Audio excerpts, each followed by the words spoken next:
I've been covering this league since 1987.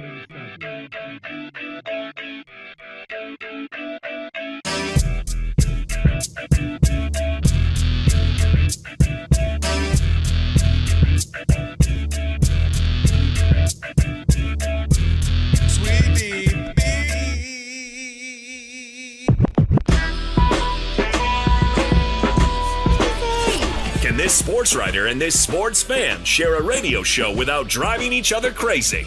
Now, live from the Fox Sports Radio studios, here's Fox Sports Radio's Odd Couple, Rob Parker and Kelvin Washington. Password. Ack, a dack, dack, ack. Enter, brother.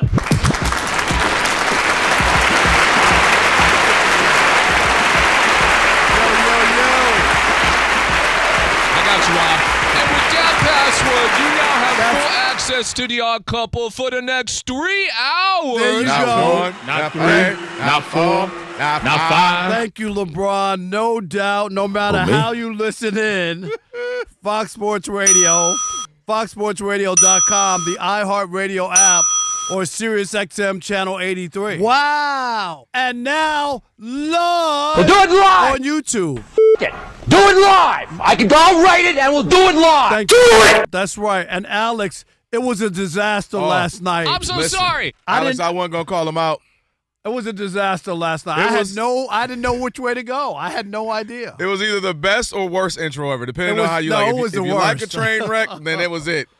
Man, all right, say my name. Rob Parker. I didn't even do that We didn't say yesterday, our right? names. That's nothing. Say his name. Kelvin Washington. And we are funny. indeed the Odd Couple on this Trash Talking Tuesday. Your chance to trash anyone, anything in the world of sports. And guess what? You'll need our phone number because we are, without question, the most listener-friendly national sports talk radio show on the planet. Doug Gottlieb. One more try. Yeah, get it right.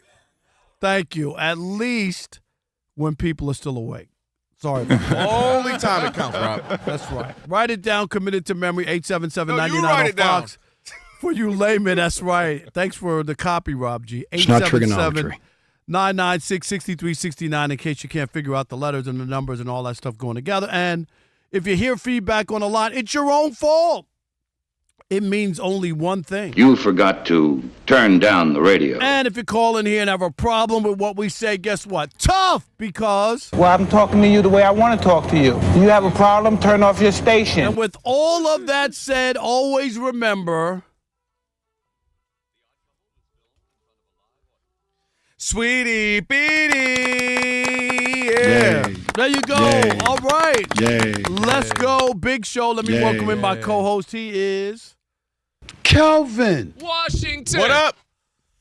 On the whatever day of Christmas, I mean, we are getting closer, man. 9 days. 9 days is crazy. And every day I say, I'm going to start shopping.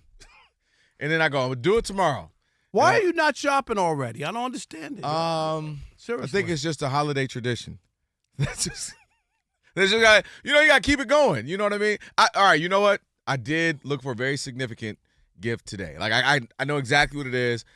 Click on it. It'll be here in 1 to 2 days. Now, I'm ridiculous when it comes to Christmas shopping. Yeah, you're done in May. Yeah, because I buy everything throughout the year. When I travel a lot, I find stuff in stores. You know what it is? I see Tight some- pants, I- tighter pants, You get all of them the early. shorter Right. You know, shorts. shorter shorts. What about cargo shorts? The cargo short. Cargo? Is Yeah. that like going to Chicago? Is that See, it? you know what it is? It's you people.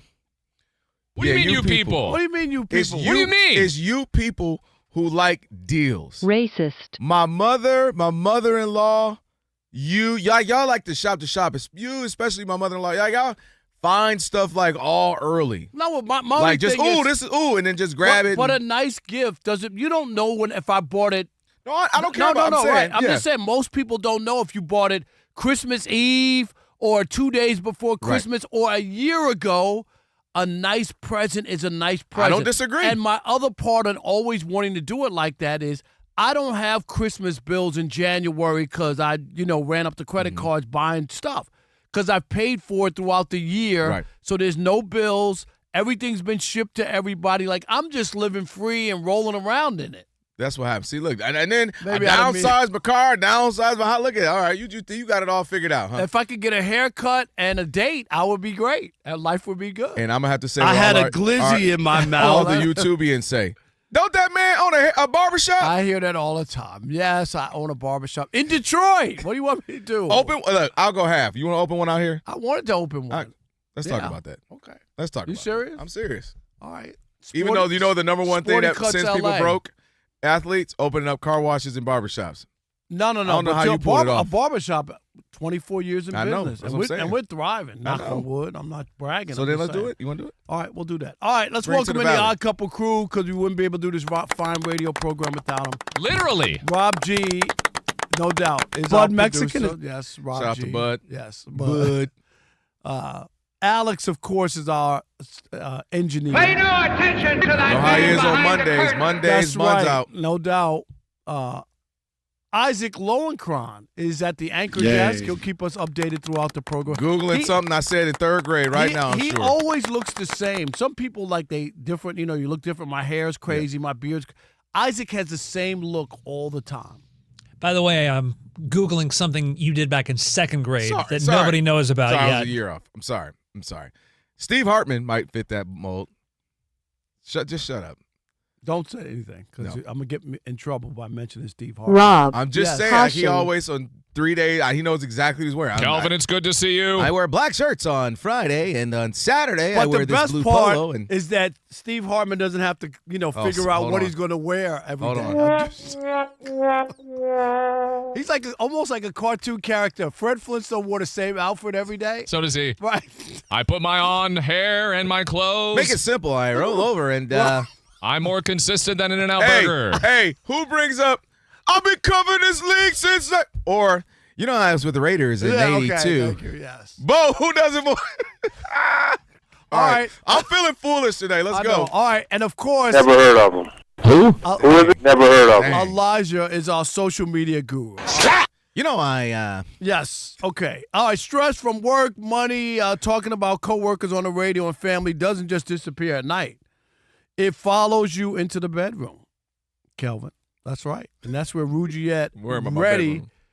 comes in. It's a prescription treatment designed to help you help prime your brain for those moments. Head to Rugiette.com/FSR, Fox Sports Radio. Get your 15% off your first order. That's RUGIET.com/FSR. Oh, my God. Oh boy. It's going to be that kind Alex of day. might not make it either. I know. All right, Rob G. Everyone's talking about one particular player these days. Alex, you know who that is? Who's that, Rob? Everyone knows. Everyone knows who we're talking about. We're not playing the sound to that. We will not be doing that. He's about to fight you. You know what? you If that just sound ruined his doesn't play, we're getting a new producer. That's fine. All right? I know a guy. name is John C. No, that's the wrong one. That's not it. That's the That's not it. We about to have a first ever Fox Sports Radio producer trade. It's gonna be great. All right, so yeah, you know what? You could go tonight. You could work from 7 to 11. You could do that show. Okay. Okay? Okay. That's the show you want? You got If it. that's the producers you want, Rob, go for it, my man. It's almost the same. Wait, why I gotta? You know I'm still here. It's almost the same thing. You know what I'm saying? Okay, I'm just saying. Rob G, you are amazing. You are great. I tell you this every day. You answer the phone. Hello. I say, hey, goat. Yes, sir. All right, Wait, no. Rob, I know who it is. Everyone knows it's Wemby. Damn it. Yes, everyone knows You it's know Alex Wemby. was gonna cave. He was. He's always caving. Fox Sports Radio fluffer over here. Anyways, Did you say fluff? we are about Yes. Some fluffing. 90 minutes away from the tip-off of the championship of the NBA Cup. I know Rob Parker's been locked into this tournament all season When long. does it start? The New York Knickerbockers taking on the San Antonio Spurs, but the game itself is secondary because all eyes I will are say on this. The best take I heard out of New York was one of the hosts saying that they hope the Knicks lose so that they don't put up that ridiculous banner at Madison Square Garden. That's a great take. Am I right? That's a great take. Maybe the only banner they had in 40, 50 years, though. They still don't want it. You better go get that banner. Well, if that banner's going to stay down, it's going to be because Victor Wembanyama will have led his team to a victory. The buzz for Wemby's been big all season. Coming into the season, start of the season, he got hurt a little bit there. But then he came back with the vengeance over the weekend, took down the Oklahoma City Thunder in a game that the Spurs won by 2 points. Wemby came off the bench again because he was coming off injury, only played 21 minutes, and was a plus 21 during that span, which is leading a lot of people to suggest that if and when they win this game tonight, they win the NBA Cup, it's going to springboard them the rest of the way, maybe even into NBA championship contention. Guys, number one, is that true? Number two, no. If it is true, what's to stop the San Antonio Spurs from pushing all their chips in the middle of the table and going all in with Wemby right now?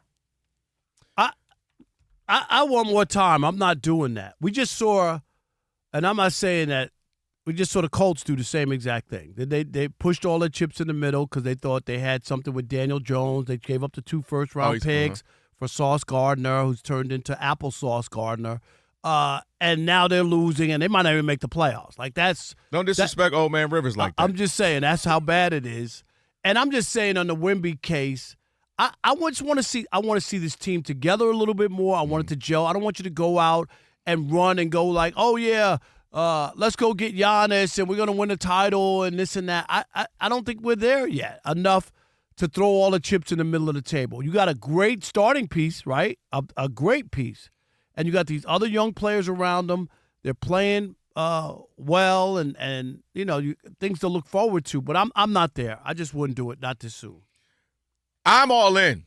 And I'll give you a couple of reasons why. If Wemby is the generational talent I believe him to be, and obviously others do as well, Rob, you look at history, and there are examples, there are North Stars of what happens when you get a generational talent. And not every time, but often it can happen. So you look at some other great guys like Kareem Abdul-Jabbar. He won in his second year in the league. Tim Duncan won in his second year. You had Magic win his first year. Bird won in his second or third year. But you're leaving out some pieces. No, well, hear me out. Hold on. And then you Magic can even go.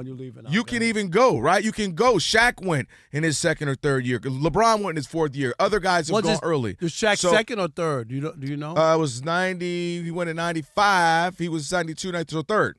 Went in his third year. And my point is, when you're in a good situation like he is in the Spurs, very well run, draft well, organized, they develop well. You got freaking Castle is amazing, and he's only 20.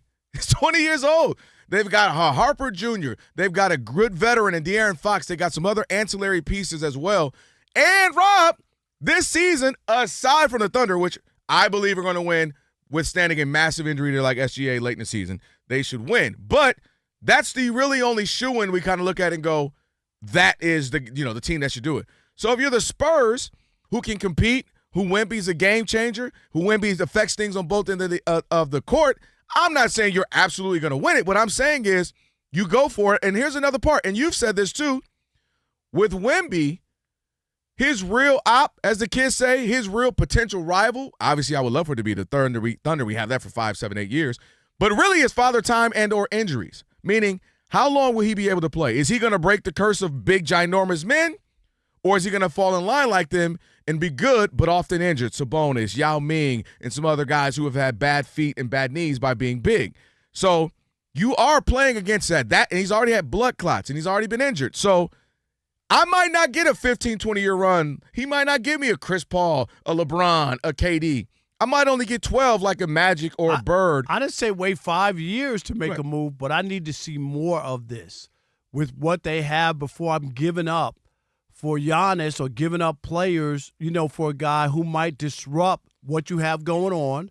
And there might be because Giannis is going to get a certain degree of attention, right, that he should get because of his history and his accolades and the stuff that he's won. So I don't know if I really want to disrupt that with a guy like Wemby. I don't know that. Let me rephrase. When I say all in, I'm saying I'm all in for this season, not necessarily I'm all in for Giannis. I'm saying that's what we're really talking right. about. Well, who else would you be all in I'm for? saying I don't know that they necessarily need. No, we're talking about guy. The whole premise was about going to add and getting somebody to. I don't understand to say you're all in. Obviously, you're trying to win. What I'm saying what does that mean? I'll tell you what I mean. What I mean is I'm looking at him, and I'm not saying we're going to slow roll this thing. We'll play him here, and then next season we'll say. I'm saying if Wemby is good to go, you go because this season could be potentially open. Well, that's I'm not. I don't. If you have a. If the you, whole, the I'm whole not premise getting of this was about adding. Saying you're all in the way that the Colts went out, that's why I brought that up. The way that they went out and gave up 2 first-round picks because they looked at the AFC and thought it was open and that they had a chance, so they went in. That's what cashing in is. That would be like them going to Milwaukee and giving up some of the young pieces and saying, I got Wemby and Giannis, and that's we're going to win a championship. The core of the guys at Castle. Obviously, you got Harper Jr. You obviously got Wemby, clearly. I'm not giving up that core. Because the core is locked in for years. But what I'm saying is if there's a nice veteran type piece that you feel that this is it, then you go for it because to me I look at it as this season. But you got to give to get. Open. Right, and I got some pieces, I got some picks. But this season is open. Aside from the Thunder, there are good teams. Don't get into it. The Rockets are good and the Nuggets are good and the Knicks and the Pistons. But I mean there's no walking KD with Steph going on. There's no, 08 Celtics or Shaq and Kobe Lakers. So to me, with the way Wemby competes, with the way he wants to play, with the way that even in his playing in fourth quarter getting 15 and only X amount of minutes, I'm looking at this season as we can strike even though we're very young. We can strike this season. All right, 877-99 on Fox, 877-996-6369. Are the Spurs legitimate title contenders? And if so, should they push all in around Wemby right now? That's the conversation. That's what we want to hear from you. We'll continue this conversation right here on The Odd Couple. It's a Trash Talking Tuesday. Rob Parker, Kelvin Washington, right here on Fox Sports Radio. Stick and stay. Especially if you have the intro sheet for Rob Parker. There the you US go. of A. I got it. That's now. funny.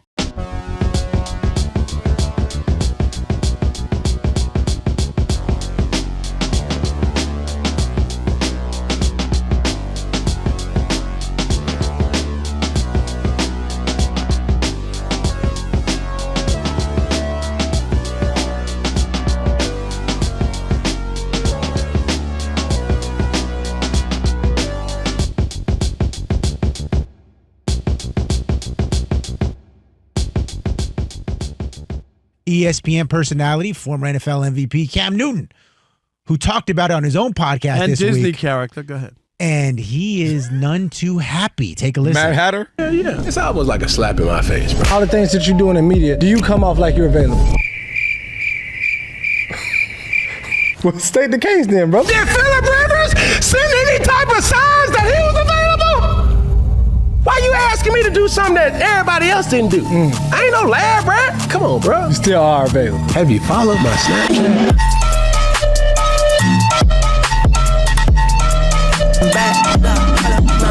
He's retired. You ain't even retired yet. I did not and will not because of an opportunity like this. He also was in their system, but still, like. I don't give a damn if he was in their family.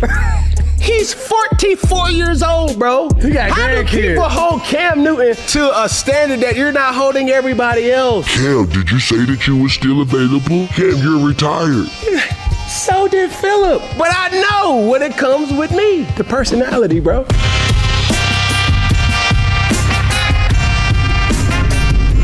Folks don't want a Shador situation. They don't want a Shador, huh? They don't want a circus. Yeah, they want somebody who can complete better than 52% of their passes. Okay. Well, I mean, you let it right there, Rob. Here's the thing. What Cam is missing. So the part in that video or that sound you miss is because he goes, "Have you seen my Snapchat?" And then he shows in the video, he's insane. We were talking about Aaron Donald earlier. There are some people who retire or stop playing who continue to work out like crazy. So physically, yeah, Cam, you're a specimen. 6'6", ripped up, to probably still run. Absolutely, physically, you are a better fit than Phillip Rivers. Ain't no denying that. It ain't no denying that. I don't know. Maybe I don't think there are 64 quarterbacks better than Cam Newton. But here's the thing, and here's the life lesson. We still got Mark Gunnels, young man. We just met his homie, his friend here as well. It's a lesson for a lot of young people. I remember when I was in college, Rob, freshman year, Northwestern Michigan College. Spent a year up there in Traverse City. You know where Traverse City is. Yep. And my RA said to me one day, he said, blah, blah, blah. Then he goes, well, it ain't what you know, it's who you know. And I remember thinking, wow, okay. And that stuck with me, and obviously you know that. And Cam is what he's missing, and what he knows is Phillip Rivers, in this situation, we know he out of shape. We know he hadn't played in 5 years. We know he is nowhere near the specimen of Cam Newton, but he knows him. He's in their system. He's good with them, probably stay connected with them. And they say, well, in a pinch, we got to go with a guy. We're going to go with this guy we know. And in their minds, the last time we saw Phillip Rivers, he was 11-5, 24-11, 24 touchdowns, 11 interceptions, and that's what they saw. And the last time we saw Cam Newton, for the stretch that he had, it was like 4 touchdowns, 5 interceptions, and he didn't look good. He was completing only about 50% of his passes. So it ain't just that they know him. It's that also in their mind, Phillip was successful the last time we saw him. And lastly, Rob, sometimes when you make a decision to jump into something else, it can slow your roll. It can hinder you. Cam Newton, this is how they view him now. He's a podcaster. He's an analyst. You see him on First Take with your boy Stephen A. and all the shows. Like, that's the space they view him in now. Cam's opinionated. Cam's loud. And he's right. All that Cam's personality, for a game that he might have to play one game, they don't want that around. I'm not saying it's wrong or right. I'm saying that's the reality. And he is right. They don't want all that around. They want to go with the comfy, what they know. It's Phillip Rivers. He out of shape. He's 44. He's got 12 kids, but we know him. Bring him in. And that's what Cam is dealing with. At this point, teams know he's still probably better than a handful of quarterbacks, backups in the league. They just don't want everything else that comes with it. And he knows it. And it's one of the times he was right. Nah, I'm going to say Cam Newton, there's 2 things for me. Aside from his, MVP year, which was tremendous, there's a lot of bad stuff, numbers. Completed under 60% of his passes in 6 of his 11 NFL seasons. Only had 3 winning seasons as a starter. Only had a passer rating over 90 twice in his NFL career. Only twice. Here's the other thing. He's turned into Dwight Howard. The reason that Dwight Howard didn't make that list, top 75, what happened to Dwight Howard? Got goofy. He got goofy. And that's where Cam Newton is, whether people want to admit it or not. And I think when people look at it, they don't think he's serious. That's what I mean. They don't think he's serious about this. This is why no one, even though he didn't retire, he hasn't been on anybody's phone list. All the injuries, all these bad quarterbacks. There's nothing but bad quarterbacks all over the place.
Rob Parker, Kelvin Washington on a Trash Talking Tuesday, which will be coming up next hour.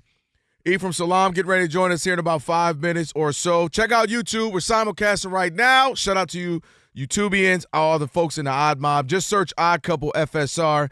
And when you're there, like it, share it, comment, subscribe, all that good stuff. And again, Robert G will read some comments throughout the show. All right, 877-99 on Fox. All in on Wemby. Patience with Wemby. Do you make a big trade for the Spurs and help them try to get it now? What do you do? 877-99 on Fox. Man, that's small. Can you read that? It's very small. Johnny in Minnesota, you're on the Odd Couple Fox Sports Radio. What's up, Johnny? Hey, Rob, what's up, man? Every time I get a hold of you guys, you're never there. Who, me? Yeah. Where am I at? Yeah, Magic City Monday. You're doing something. I don't know what you're doing, bro. Bro, you know I'm always here. You know that. Yeah, I know. That's why I call you guys all the time. He's doing a show from Magic City is what he's saying. Right. You guys are cool. You guys are cool. Anyways, Wemby's good, man, but I don't know, the whole team together. Hello? Yeah, we thought we lost you. Go ahead. Yeah, man, my bad. I'm sorry. Yeah, man, the whole team together. No, they ain't going no champion. Wemby might be the MVP, but we'll do all that. Okay. Yeah, I'm not ready to do that yet. I'm with you. No, I don't think they win a I got championship. a Trash Talking Tuesday question for Rob Parker. Uh-oh. Let's hear it. You swimming in them credit cards with them glizzies in your mouth. What is all that about, man? What'd you say? I'm swimming in credit cards with the glizzies? Yeah, he said he was swimming them credit cards with the glizzies in his mouth, man. I didn't understand that, bro. Yeah, you gotta relax, Rob. No, we got the streets. Where we're here in Minnesota. You got Minnesota. Thanks, Johnny. I swear he said I didn't say that. I said you don't want to be swimming. Dang. In the credit. I might have heard wrong. Okay, streets of Minnesota think about you. All good. You swinging credit cards and glizzies out here in these streets. Josh in Private, Idaho. You're on the Odd Couple Fox Sports Radio. What's up, Josh? Hey, what's up, guys? Yo. Yo. This is my, I think, 4th time calling in, so thank you very much for taking my call. We appreciate you. Yes, thank you, Josh. All right, this is what I have. I do have one question real quick, and I know this sounds stupid. It's about to be stupid. It is stupid. It better not involve a vegetable that we fry. Yes. Oh, boy. Are French fries or potatoes cheaper there or not? I'm just asking. No. Okay. Well, actually, yeah, you can get them for pretty cheap, and they're grown right here. That's what I'm saying. There's no transportation. You know what I mean? That's why I'm asking. How much cheaper can a potato get? I know, but I'm asking. No, so what we have is fry sauce. The people back east, they never heard of fry sauce. That's the condiment should be the condiment of the nation. See, I never heard of that. Keep going. Hold on. Okay. I never heard of that. What is fry sauce? Yeah. You know what? It's not all that magical. Together, you put mayo, you put some ketchup, and there might be some other ingredients. But us people out here in the West go crazy for it. So you need to come out here, have some fries, have some fry sauce. Okay. All right. Never heard of it. Never heard All of right, go ahead. Make your point, please. Thank you, Josh. Yeah. All right, this is what I say. So we finally got De'Aaron Fox healthy. He's back in the mix. Wemby's finally getting back. They actually have some really, really good young talent.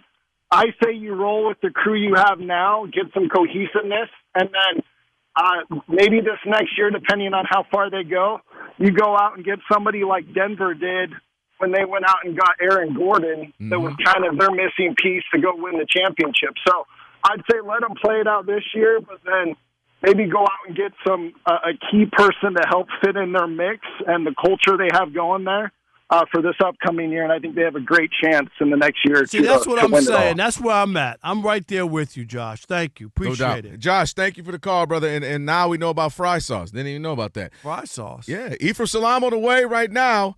It's ILO. It's going to get you set on what's trending. So guess what Kelvin did when he was in 1st grade? No, I'm just kidding about that. What I'm not kidding about is the quarterbacking situations across the National Football League, fellas, starting with Miami Dolphins head coach Mike McDaniel today actually leaving the door open to the possibility of benching quarterback Tua Tagovailoa after they were eliminated from playoff contention in last night's loss at Pittsburgh. The quarterback play last night was not good enough, and so for me, everything's on the table. we're in the process of game planning for the Cincinnati Bengals, so we're trying to determine who will give us the best chance to win. I'll probably give you more clarity on that tomorrow. Also today, Washington Commanders quarterback Jaden Daniels reacted to being shut down for the season due to a dislocated elbow. Super tough, man. I don't want to miss games at all. I've been frustrated this whole season missing games. I want to be out there to help my teammates as much as possible. So this has been a frustrating year, disappointing year, but you learn from it when you move forward. Los Angeles Rams head coach Sean McVay said receiver Devontae Adams, who's dealing with a left hamstring injury, could be a game-time decision for Thursday's showdown at Seattle. Coming up about 1 hour from now, it's the NBA Cup Championship between the New York Knicks and the San Antonio Spurs. And in college basketball just moments ago, number 3 Duke was holding just a 56-55 lead over Lipscomb about 6 minutes into the second half, but since then the Blue Devils have scored 6 in a row. They now lead Lipscomb 63-55 with 13:55 remaining in the second half. That would be the Lipscomb Bisons. By the way, Rob, do you remember a Big Daddy Lipscomb by any chance? Do you remember a Big Daddy Lipscomb? Yeah, that name sounds. Was that basketball? No, Baltimore Colts. But when I saw Lipscomb, that's who I thought of. Yeah. No offense, Kelvin, but you and I are a little too young to remember a guy like that. Back to you guys. I appreciate it. Don't include me in the Big Daddy Lipscomb. That's right. That's beyond me.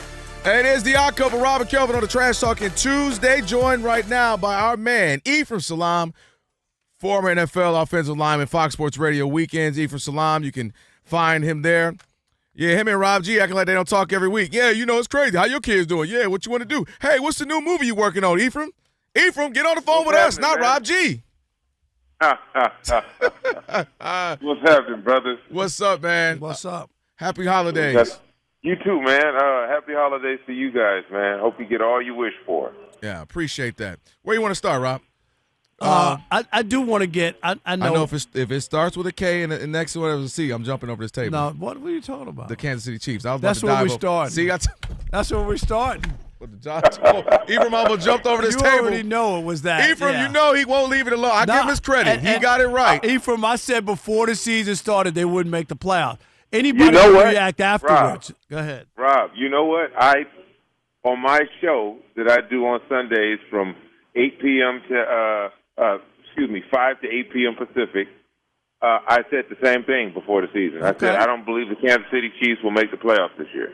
We are few and far between because even as early as which I put on that Parker pushback, there were people on TV Sunday morning talking about they were going to run the table. You know what I mean? Oh my God. I'm like, what games are you watching? Like seriously, to think that they were going to run the table. So you also saw what I saw, and you're not surprised. I guess the future is now. How do they regroup? Yeah. I guess is what we could ask. You know what? It is extremely hard to go to the Super Bowl, whether you win or lose it, over and over and over again. It just wears on you. The team gets older. You lose pieces. Super Bowl teams historically get poached by other teams trying to capture some of that magic. And the fact that they were winning so many one-score games last year, I knew that wasn't sustainable for this year.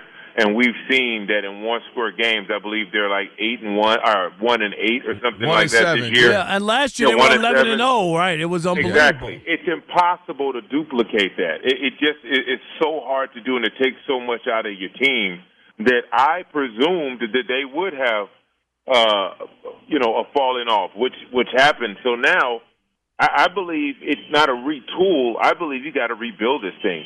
The one thing that concerns me about the Kansas City Chiefs is they've skirted the fact that eventually they're going to need a running game. They've been ultra successful without a running game. Yeah. But in order to take the pressure off Patrick Mahomes of him having to be Superman all the time, you're going to have to be able to rush the ball for 80, 90 yards a game consistently to keep the defense off the field, keep them rested, but take some of that pressure off Patrick Mahomes for having to make a miraculous play time and time again. It's just too much. That's why they ran Andy Reid out of Philadelphia. He would not run the football. That is true. That's why he had to move on. Turn despite Westbrook all into the a success. receiver. Right. It was ridiculous. Go ahead. Yeah. I just want to whatever. All right, I'm moving on from that. Whatever. All right. All right. How about the Lions? All right. How about the Lions not making the playoffs? I ain't talking about the Lions. I'm talking about. about Buffalo. Hey, I told Rob, Ephraim, that I said this is Josh Allen's. The boogeyman's out in the Kansas City Chiefs and Mahomes, who he always beats in the regular season, but he couldn't beat him in the playoffs. Lamar might make it. We'll still got to see, but even if they do, they're not the best version of the Ravens in the last 4 or 5 years. And the only other thing is a bunch of young guys, right? Do you believe in Drake May? It'll be his first time. Do you believe in Bo Nix? Do you believe in Justin Herbert as far as the AFC? So the question is there a better time for Josh Allen to get to a Super Bowl than this year? Well, no, it's not a better time, but you also have to be cautious. Those young quarterbacks that you mentioned are attached to dynamic head coaches, and that's the danger for Josh Allen and his legacy. What he can't afford to do is get into the playoffs with no Patrick Mahomes and no Lamar Jackson and not win the Super Bowl. That's what you can't do. You can't afford to not be at your best and to win this thing, because expectations, if all that holds pat and those other top elite quarterbacks aren't in the postseason, Joe Burrow won't be there. So you're essentially going up against a bunch of young guns. Yep. And if he doesn't win that, this is more pressure this year than if Patrick Mahomes and everybody else was in it. Because at least you could say it's Patrick Mahomes or it's Lamar or it's Joe Burrow. Now it's Drake May. So what? It's Trevor Lawrence. Yeah. What? Right? It's Bo Nix. That's Now you're in a situation where it's like, yo, bro, look, you better show up and show out. And I don't know if they have the weapons on the outside to be able to compete with some of those teams. Yeah. How about the Indianapolis Colts? I do want to go there. Phillip Rivers. Rivers. That was a game. That was a game to me. You have to win, Ephraim. You go to Seattle. You hold them without a touchdown, right? And you can't beat them in that situation. That's a game you got to win.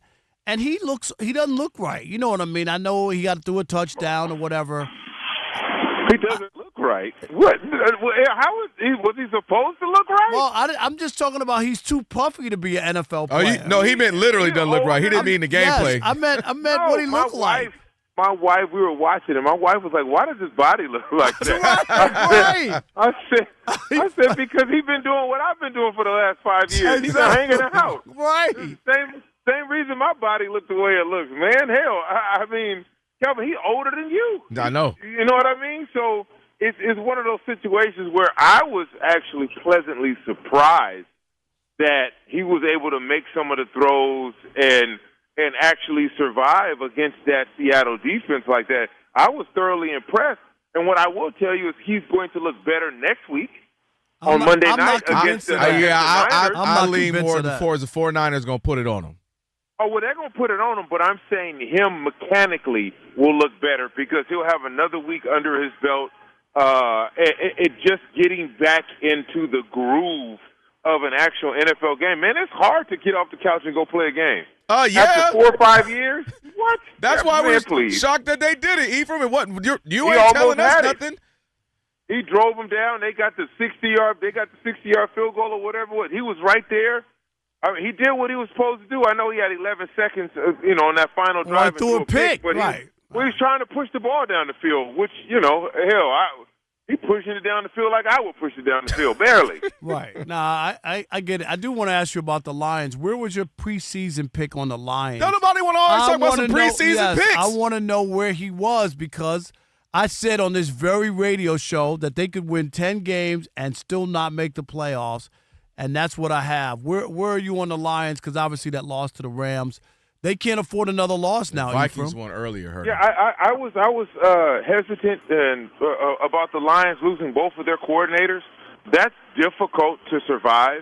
And you may say, well, they still got the same players and all that, but it's just a different voice and a different energy. You got Dan Campbell calling plays now because Ben Johnson has resurrected the Bears. And so it's one of those situations where I knew they'd be competing, but I knew they wouldn't be as dominant as they had been defensively and offensively. You got to remember last year They were doing amazing things, and their entire defense was on IR. Triage. And once you lose, those voices at the coordinator position, once you lose those, then your team takes on a different identity. And I know it's cut in the vein of Dan Campbell and how he wants them to be tough. But in terms of execution and where guys are supposed to be, that's where the offensive coordinators come in. The defensive and offensive coordinators, come into play. And not having those guys in the building, you can see the difference in this team. Yeah, they still in it. They still got a shot. They're still there. They're still there. Hey, Ephraim, if he sounds like he's sick, it's because if the Lions don't make the playoffs, he owes me a pair of Jordans. I will be sick. That'll be we'll be on the show for less than 2 years, and I will have won 2 pair of Jordans from this man. Now, what'll make me more sick is You won't know the difference. if they Get him the Costa Rica Jordans, Kelvin. You won't know the difference. I seen some downtown L.A. Don't tell him. Shh, don't tell him, them things. He gonna be like, dang, why the soul came off already? Don't worry about it. Jordan up there doing ballet instead of exactly. the jump man. Jordan doing a finger roll, not a dunk. Yeah, right. Hey, appreciate it, E, man. Happy holidays to you Always, and fam. brothers. Happy holidays, man. No doubt. All right, Ephraim Salaam. Give him a follow on X under Ephraim Salaam. All right, on the way, Shekel City play of the day, and plus Rob spitting some lies. Tell you what he's talking about. It's the Odd Couple, Fox Sports Radio.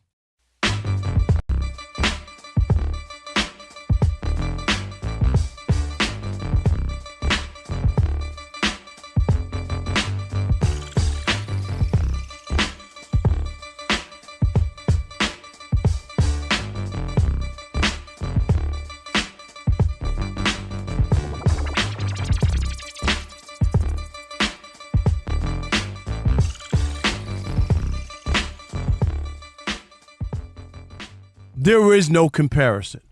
I sit here very confidently today in saying that Patrick Mahomes will not win again. He is not the Tom Brady scenario that we saw who went 9 years. Remember, there's a lot of things here with the Chiefs that I'm not buying. Okay. To make it equal. Mm-hmm. Bill Belichick wasn't going anywhere when that happened. Andy Reid, 68 years old, a pork chop away from not being the head coach of the Kansas City Chiefs. I'm just saying. Stop. The funniest thing, people put like voodoo on somebody. No, you put pork chops on people. I'm just saying. A Hall of Fame tight end and Kelsey's going to retire. That's Come on, true. right? They're going to lose that. And then Patrick Mahomes. Tom Brady wasn't going down in his skill set or his numbers. Go look. Patrick Mahomes has regressed for 2 years. And have you looked at him size-wise? He's got the dad bod. I'm serious. Like, he's put, right? Would you say that? He's put Patrick Mahomes? Yeah. Yeah, he's never been. He was never svelte. Never ripped up. No, Yeah. but I'm just saying. So I'm not buying that this is the same scenario and they're going to have a break and then come back and win. And the last part that people leave out on the Patriots in their second run was the cheating.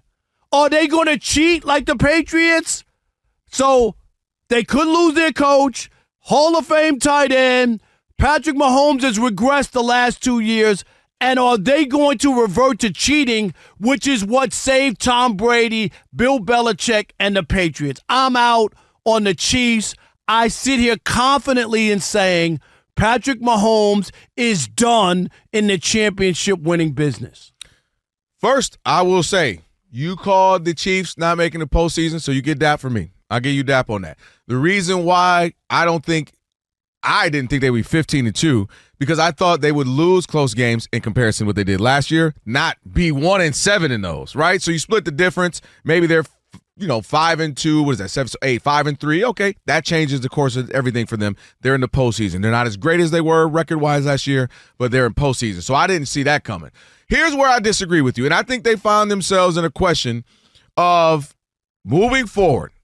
He's going to be gone potentially 9 months to a year. We'll see how that works out. I do agree, Andy Reid. What does this mean? Are you ticked off? Is this a comeback? Let me find that second win. Is this a look, we had a run? That's what I'm about to say. We've had a great run, whether it's himself saying I'm retiring or if it's the organization saying, hey, man, we had a heck of a run. We're glad you brought you in. It worked out. Go ahead, enjoy the rest of your life. So that will be left to see in the next year or so. I don't think it happens immediately, but the next year or two, we'll see what happens there. Travis Kelce, obviously, go ahead, bro. It's time to retire. Go ahead and live a good life. You got a good life ahead of you coming up. Marry her up, get her pregnant. Go ahead, live your life. I'm sure you'll be in movies. You'll be on TV. You'll be all that good stuff. Now the question becomes, will the Patrick Mahomes era with the Chiefs be more like the Dallas Cowboys of the 90s or the Tom Brady, as you just referenced, with the Patriots? Will they win 3 of 5? You know, that whole thing. They went to a bunch, but will they win 3 and 5 like the 90s? Have stars. We remember them. We think of them fondly. Oh, man, the Cowboys of the 90s were a big team. Andy Reid, Jim Johnson, Emmitt Smith. Ain't won since. Will they be that version, or will they be more like the Patriots? Get that 8-year, 9-year lull in between, refurbish, get the thing going back again. And I thought about it, and I think what the Patriots were able to do was absolutely ridiculous and maybe won't be done for another 40, 50 years. But you do acknowledge the cheating part. Oh, without a doubt. Okay. I mean, they found a way to have things in their favor. You're filming stuff. You got deflating balls when nobody else is doing stuff. You got defensive signals. They're doing, without a doubt. And I thought about it because I talked about it with Rob G. And I said, man, will they be like the Patriots or Cowboys? And you know what I came up with? They're going to end up, he being Patrick Mahomes, be more like John Elway. I think, meaning he won't go to 4, 5, 6 more later like a Brady, but I think he'll be able to get another one and maybe go to 1 or 2 more like John Elway did, because I think the onus will now be on the Chiefs. Can he get more players? Can he get his Devontae Adams? You know, can he get the big name guys? Can they get a running back with the big name? Can they start to rely on him? If you look at a guy like Peyton Manning, who was putting up crazy historic numbers for years, Peyton Manning had Edgerrin James, Reggie Wayne, he had Marvin Harrison, he had tight end Dallas Clark, meaning he had a bunch of great guys in their prime. Can Patrick Mahomes for maybe 2, 3 years flounder around a little bit, then they retool him with that, and next thing you know, he's making a John Elway like where I have my Terrell Davis, I have my what was his name, the receiver, forgot his name, but Rod Smith, Ed McCaffrey. I'm running, I got Shannon Sharp, I got a great defense. Will he have those things where he can get off and get a couple more? Can he be Peyton Manning with the Broncos? Point being, guys can get some at the end where they don't have to be everything. That's what I think is going to happen.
Talking Tuesday. We are an hour away from that. Looking forward. Last week was great. We'll see what you guys got cooked up this week.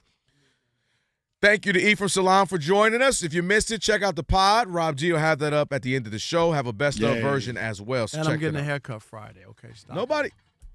That is the one thing you're insecure about. I am. It's the weirdest thing, Alex. Nobody cares or brings it up. My and hair he doesn't just look crazy. You know what he does? You remember Eminem in 8 Mile? I'm going to just say all the bad things about me, get it out the way early so you can't. That's what you do. Hey, I know my hair. Nobody think about your hair. You look fine. You and your 17 colleges on your pullover. What you got today? What's this? Press box. Oh, the press box joint. It's nice. I like that. All right, it is now time for the haircut-less Shekel City. Welcome to Shekel City, the home base for Rob Parker's daily picks against the spread. I've been reading the comments. People are like, don't he own a barbershop? You know you be seeing it. I don't be seeing it. It's all right. All right. And you Rob, got a million new beat hats. for you. You ready? Wear a hat. Who wants that haircut?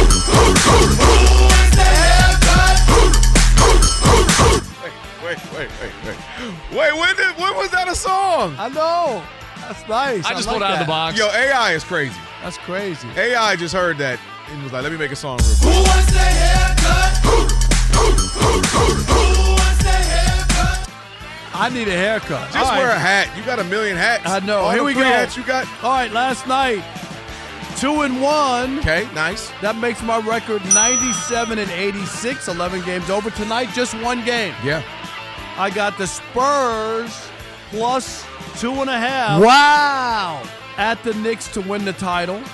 Nice. And the reason that I got the Spurs is very clear. We all Everyone know knows it's Wemby. One more time.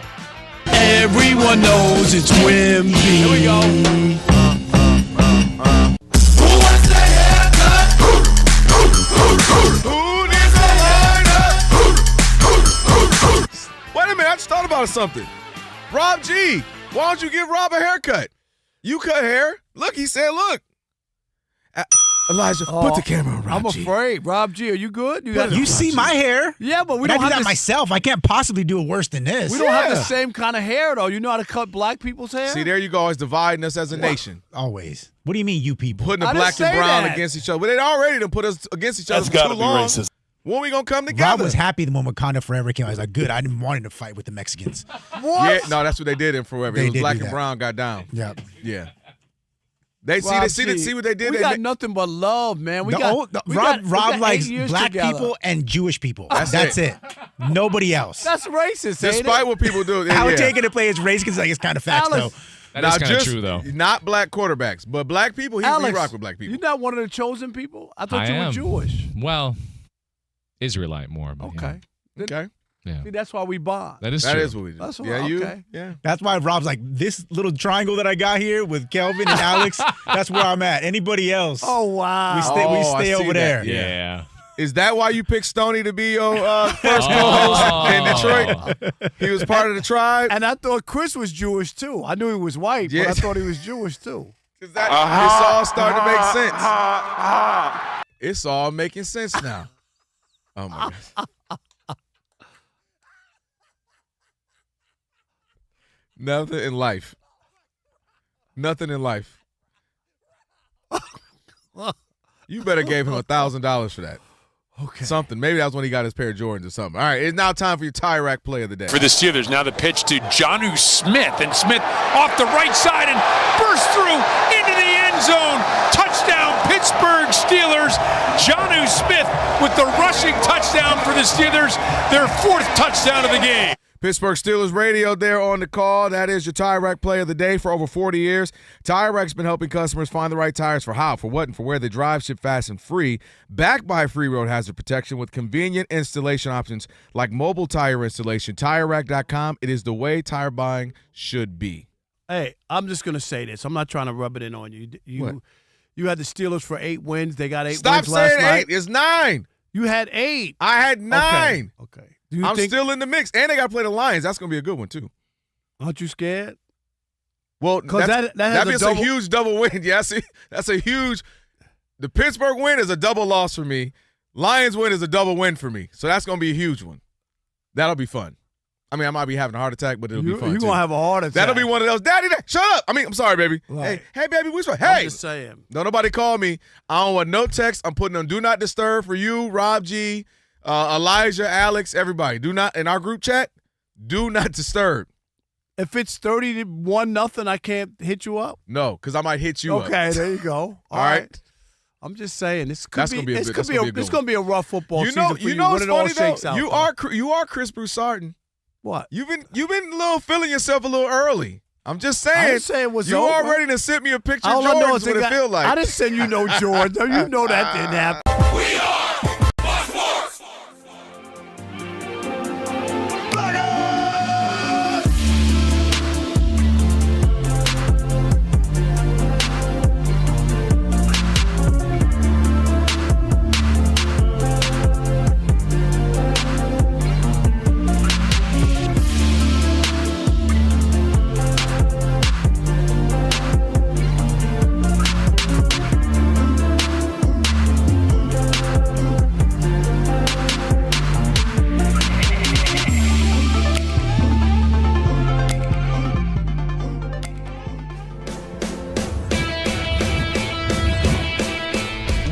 up? It's two pros and a cup of Joe, Fox Sports Radio. You ready? Yes. I'm Colin Cowherd. This is The Herd. You are listening to The Dan Patrick Show. It's the odd couple. You know what time it is. Let's get it. Fox Sports Radio. Bigger, bolder, and better than anyone in the game.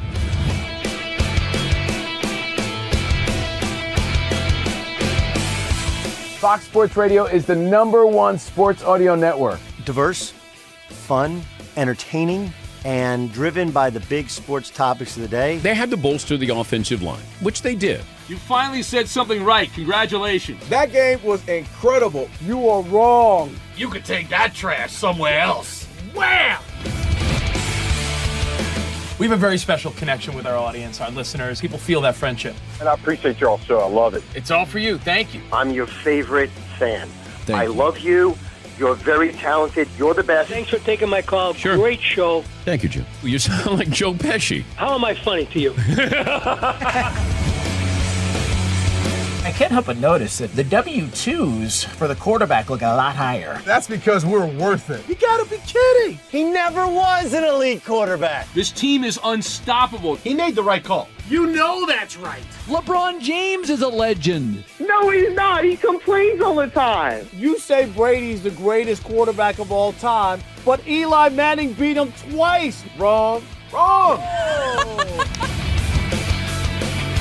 For 25 years, Fox Sports Radio has dominated the sports audio landscape with the biggest talent and the best programming available. We talk sports and we have fun doing it. We talk about life. Sports radio is where you go after the games are over, and then the discussion begins. If the Chiefs win.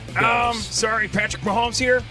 What do you mean by if the Chiefs win? It is live. It is unscripted. No other medium can touch that. And that's what makes it special. Yes.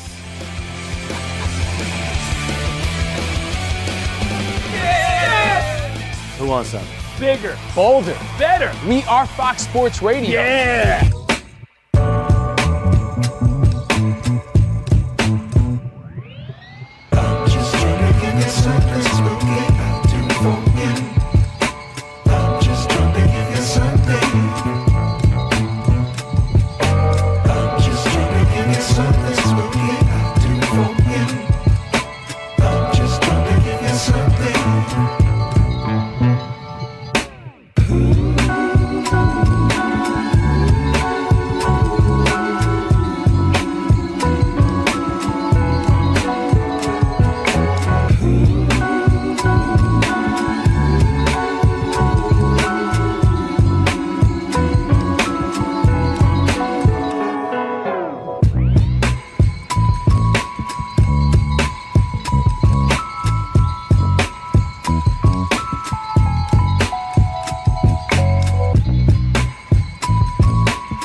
Miami Dolphins head coach Mike McDaniel today left the door open to the possibility of benching quarterback Tua Tagovailoa after the Dolphins were eliminated from playoff contention in Monday night's loss at Pittsburgh. The quarterback play last night was not good enough, and so for me, everything's on the table. We're in the process of game planning for the Cincinnati Bengals, so we're trying to determine who will give us the best chance to win. I'll probably give you more clarity on that tomorrow. Los Angeles Rams head coach Sean McVay said today that receiver Devontae Adams, who's dealing with a left hamstring injury, could be a game-time decision for Thursday's showdown at Seattle. The Buffalo Bills signed place kicker Michael Badgley to their practice squad. Matt Prater's out for Sunday's game at Cleveland with a quad injury. And coming up half an hour from now in Vegas, it's the NBA Cup championship game between the Spurs and the Knicks.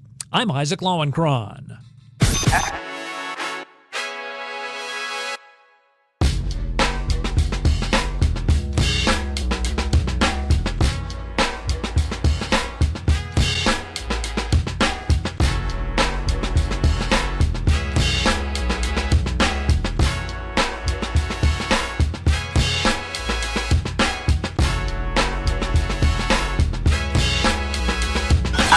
Can this sports writer and this sports fan share a radio show without driving each other crazy? Now, live from the Fox Sports Radio studios, here's Fox Sports Radio's Odd Couple, Rob Parker and Kelvin Washington.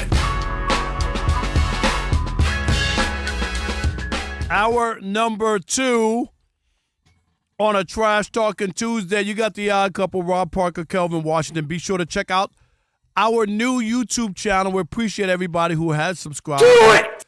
There are people out there who haven't done it yet. Be sure check us out. And Just do it! That's right. Hit that subscribe button. How about a little thumbs up action with the icon there, right? And comment away. yeah. Let us know how much. You can say Rob is unbelievable when it comes to NFL football. Rob Parker. Every week he's winning 4 of the 5 bets. Oh, He's God. winning all these bets. He's steamrolling Kelvin. You I can can't do even all deny that. it. I can't Look deny at that. it. You're not even saying anything. No, I Kelvin. can't even deny it, bro. I'm saying it's a You're beat having down, a man. bad year this year. It is. What Well, else? with the picks, It's still okay. my bets are still open. I'm still out there. Chris Brew Parker. No, I ain't no Chris Broussard. Check out. You ain't sent me a picture of Jordan? No, I did not. Okay, just making sure. Let me check Check my us. phone. Check your phone. Check out our see real YouTube quick. channel and watch us live. That's right. Just search Odd Couple FSR. Don't forget Antonio Daniels is coming up at the bottom of the Love hour. AD. There you go. And former, I should say, NBA champ, Sirius XM NBA radio, and Pelicans, of course, TV analyst. I want to find out who was ripping me on NBA radio. Maybe he heard that day. So what? You don't know who I you think just it was saw the morning what was show. said? It was the morning show, but I think Frank Isola's on that show. Does that sound know right? Y'all Frank got for a some New long York time. beef or something? Oh yeah, no, me and Frank, we go way back. So I didn't say you didn't go back, but maybe you got some beef with you. might be. All right, and also don't forget in this hour is Trash Talking Tuesday in about 40 minutes. Your chance to trash anyone, anything in the world of sports. So we'll do that and much more. All right, Rob G, we got news out of the nation's capital today, and it wasn't that news. Yeah, tough scene if you are a Washington Commanders fan, or depending on how you look at it. Jaden Daniels has officially been shut down for the rest of the season. He's been injured several times. He's only played 7 games this season. Most recently, he came back from dislocating an elbow, re-aggravated the injury on interception, trying to make a tackle, trying to be a hero.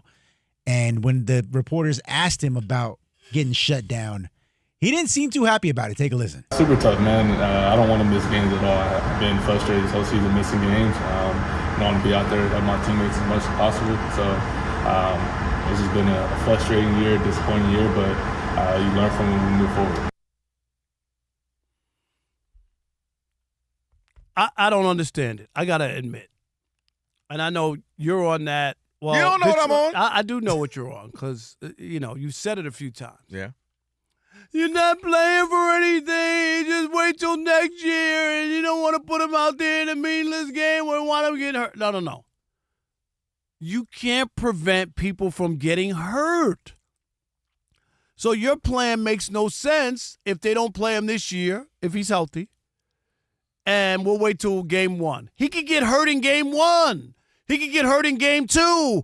You can get hurt at any point. You cannot prevent injuries. So when you're healthy, you should be playing. Jane Daniels, how old is he, Rob G? 23? Maybe a little. He played about 4, 5, 6 years of college. 24? But anyway, young. He's young. I don't know the exact age. But you get my point. If you're 24, Mm-hmm. you're young. If you're healthy, you should be playing. How do you get better? By playing, by getting reps in game action. You can't put bubble wrap around them and say we're going to hold out and hold on. Michael Parsons played. Guess what? He got hurt. Patrick Mahomes has been playing for 8+ years. You know what happened? He got hurt. It happens. Tom Brady got hurt. Aaron Rodgers broke 2 collarbones. He got hurt. There's no way you could prevent it. At the look of Phillip Rivers, he's been hurt. I mean, I'm just saying the way he moves around. You get my point. Mm-hmm. So if somebody is healthy, not rushing somebody's back who's not healthy, I'm against that. I was against Kevin Durant trying to play in the NBA Finals when everybody knew he wasn't healthy. You know what I mean? Like that, I'm against. AD, after Charles Barkley called him street clothes. You remember the next game he came out and played for 5 minutes and he could barely move on the court. That you don't get anything there from me as far as trying to suit up. You actually hurt your team because you can't play. But if Jaden Daniels is healthy, he should be out there playing, and I applaud him for saying he's disappointed. He's a young guy. He wants to play, and he should play if he's healthy. I applaud him for saying how he feels. Come have a seat with me, player. Come sit on down. First of all, he was already nursing leg injuries throughout the early portion of the season, right? Finally gets back out there, falls down, and we all think his arm is like shattered. It was one of the worst injuries I've ever seen that ended up not being that severe. Right, I'm saying, but the look of it. But it ended up not being bad. He avoided tearing any ligaments. Then the next week or so, he aggravates it, and then his non-throwing arm, he's been banged up too much this season, and I understand. I applaud him wanting to play. I applaud him not trying to take an easy way out. I totally get that. Respect that, and I believe his teammates do too, and I think they like that he wants to have that warrior mentality, that one football player mentality. The difference for me, Rob, is I look at him as this is our guy for the next 12, 15 years, hopefully, but at least, decade. This guy came in, they were 12-5 last season. Get all the way to the NFC Championship game. He throws almost 4,000 yards, 25 touchdowns, and almost rushes 4,000 yards. Very, very talented, very special. This season, he's banged up. Other guys banged up. They got holdouts early in the season. They couldn't find their way. And now, when he plays, they're 2-5. When he doesn't play, they're 2-5. And now they find themselves in this position of 4-10. I get it. You want to show them a gladiator. I'm paid to play football. I want to play the game. But I have to operate as a business, right? This is a business. This is a long-term thing. And anybody knows anything about investments, we ain't day trading. But this Hold is on. no. I just want you I want one thing. I want to interject one point. Him not playing this year, does that mean he won't get hurt next year? That's that. Yes or no? Okay. But Go that ahead. has nothing to do with it because that's not apples to apples. Yes, it is. Go ahead. If he got hurt, I wrote what you said. He could get hurt game 1 or 2. Okay. Well, we were 0-0 when we started for game 1. It don't matter. He's still it does hurt. matter. It does Meaning not we're competing matter. for something. No, you're not. Absolutely. No, you're not. When he gets hurt, you're not competing for anything. The point is, Doesn't matter. we go into the season, he's playing because we're 0-0 in your game 1 reference. We're maybe 1-0 in your game 2 reference. Meaning we're going for something. This season is over. You're 4-10. He's banged up. He's bruised up. I know he wants to play because it's the whole, are you healthy or you hurt? I understand that. It's the reason why you wear a red jersey in practice. You mean more to us. You didn't want Joe Burrow to play, and he went out there and balled out. And what did he say the other day? The boy looked miserable. No, but you Man, said I ain't playing. I ain't happy. I'm going through it had up nothing there. to do with it. He played great. Yeah. The first game back, he played great. No, it's not that he doesn't have the talent. I'm not questioning Joe He's Burrow's a player. talent. That's the his reason occupation. why I want him. His occupation because is he's a talented. player. And He's a when he's player. healthy and we're rolling, we might have something. So Jaden Daniels is too young, too valuable to us. We didn't win this season. It got beat down. That We're argument hurt. doesn't It's make okay. any sense because he could still get hurt. I just don't. Rob, you and I could walk out of here in a So boulder what? fight. Yes. No, what I'm saying is you do. Him not playing at the end of the year stumps his growth as a quarterback because he's not getting reps in game action. No. And it does not change whether or not he's going to get hurt. You are not It does not contextualizing. change it. Every Yes, I single am. day somebody can get hurt. That's irrelevant. No, that's not the irrelevant. The point is the worth the risk. You getting hurt when we're competing for something is worth the risk. But he still you can get hurt. we're It doesn't 4-10. matter. You Oh my can't gosh. stop him from getting Rob. hurt by not playing this Rob, year. the point is we're competing for something. No. So if you get hurt, you're right. That's just part of life. But the idea of you getting hurt, you get an So ACL if tear they were like 7-6 and had a 1% chance of still getting in the playoffs, you're cool with it then? Yeah, Okay. as long as he's healthy, you can't be. I know, He they can't really be 65%. They got a chance at 7-6. They We running in got a it. Super Bowl running. We in it. Okay. Have you I heard know of it your makes guy sense. Eli Manning? He did it twice. People have gotten in there back when it was only 16 games at 9-7 and won Super Bowls. We in it. We competing because once you get in the tournament, you never know. My only point is it doesn't matter. That's just some nonsense that people have made up. Guys are players. It's the same people. You were the same guy, and I'm not saying you were doing the show then, who didn't want Zion to play. Okay, so they didn't want Zion to play. He's an 18-year-old college kid, 19 years old. Because his sneaker blew out. Don't play. You're already first. He played, okay? They didn't win the national championship, but he played. But that's his injury. my point, he though. still got hurt down the road. He's got hurt before he was in college. He gets hurt. But that's my point. He played because he was still competing at Duke for something. No, most people didn't want him to play at all because he was not. They didn't want him to play because the number one pick. That's not nearly the same conversation that he played because he still had a chance to win a national championship. That's my point. You play when you are competing for something. He was already the number one pick. As a franchise quarterback who's banged up, arms twisted Their up, argument legs already was broke he was down. already the number one pick. What is there to play for? I'm saying if I was sitting here doing the odd cup with you, I would have said play for. You only gonna be here for 1 year. Let's try to win this thing. Had an off year, and not just by the injuries. He wasn't the same quarterback. He needs reps. He needs to get better. Partly why That's he how wasn't you the get same better. quarterback is because he was trying to play through injuries and banged up. It's called the NFL. And exactly. People are hurt all the time. Exactly. Aaron Rodgers has a busted left wrist. Right. He's playing. But no, my point is, Justin I'm talking Herbert about why has he didn't one. necessarily He's play playing. well is what I'm referring to. That's why he may not have been at his best. What I'm saying is, I just think it's year 2, and they have film on him. Well, he's not playing horrible. He's got 8 touchdowns, 3 interceptions. When he's out there, they were on his head. That offensive line ain't doing nothing. So he hasn't played bad. And I think he's going to be played that well. No, this year. well, it's just been an off year. He's out 3-4 weeks, then he's back. And my whole point is, have a seat, bro. You're 24. We want you to play till you're 34. We want to get other good runs at it. Him not have playing the end of the year does not mean he's going to play till 34. No, he can right. get hurt But that's in game my 1. goal. It's called long-term investments, Rob. But it doesn't mean anything. He could get hurt on any situation. Absolutely. That's why it's called an investment. But I'm being him resourceful not playing, and wise with my doesn't do investment. anything. I just don't get that. I genuinely don't understand how you don't get that. I don't. He could week 1 next season all. And you holding him out. Players. You holding him out the rest of this year will not guarantee he's going to be healthy next year. That's nothing to do with this season. What if he tears his ACL in a meaningless game where we're 4-10? It's not meaningless because he needs to learn and get more reps in game action. It's not meaningless. It is. That's to why me. everybody else plays. That's why people play. He ain't everybody. Everybody. There's about 16 guys who ain't everybody. The only people who sit out, even a Patrick Mahomes, it'll be the last game of the year where they might not play leading up to the playoffs. They were 11-0 last year, right, at one point. They could have easily said, Pat, hey, we already in the playoffs. You don't need to play no more because we don't want you to get hurt. You don't play like that. Because that's a completely different thing. He's staying in the groove. He's staying in the rhythm to compete for a championship. All I'm saying is if he's beat up and he's bruised up this year, it makes no sense for me to roll him out there. He's already frail. He needs to put some more meat on his bones. And why he's already nicked up and banged up. I get it. You're tough. You want to compete. It's what you do. It's been you doing whole life. It's a long-term investment. We love you. We believe in you. Have a seat. We'll figure some things out. We'll get healthy. We'll get whole. And we'll get better. And we'll come right back to it next season. An NBA owner just put his head coach on notice. We'll get into that next. It is The Odd Couple. Fox Sports Radio, Rob Parker, Kelvin Washington, right here on Fox Sports Radio. And you know what you need to do? Stick and stay. Because Rob Parker's going to help you if you're lacking in the bedroom of the US of A. Oh.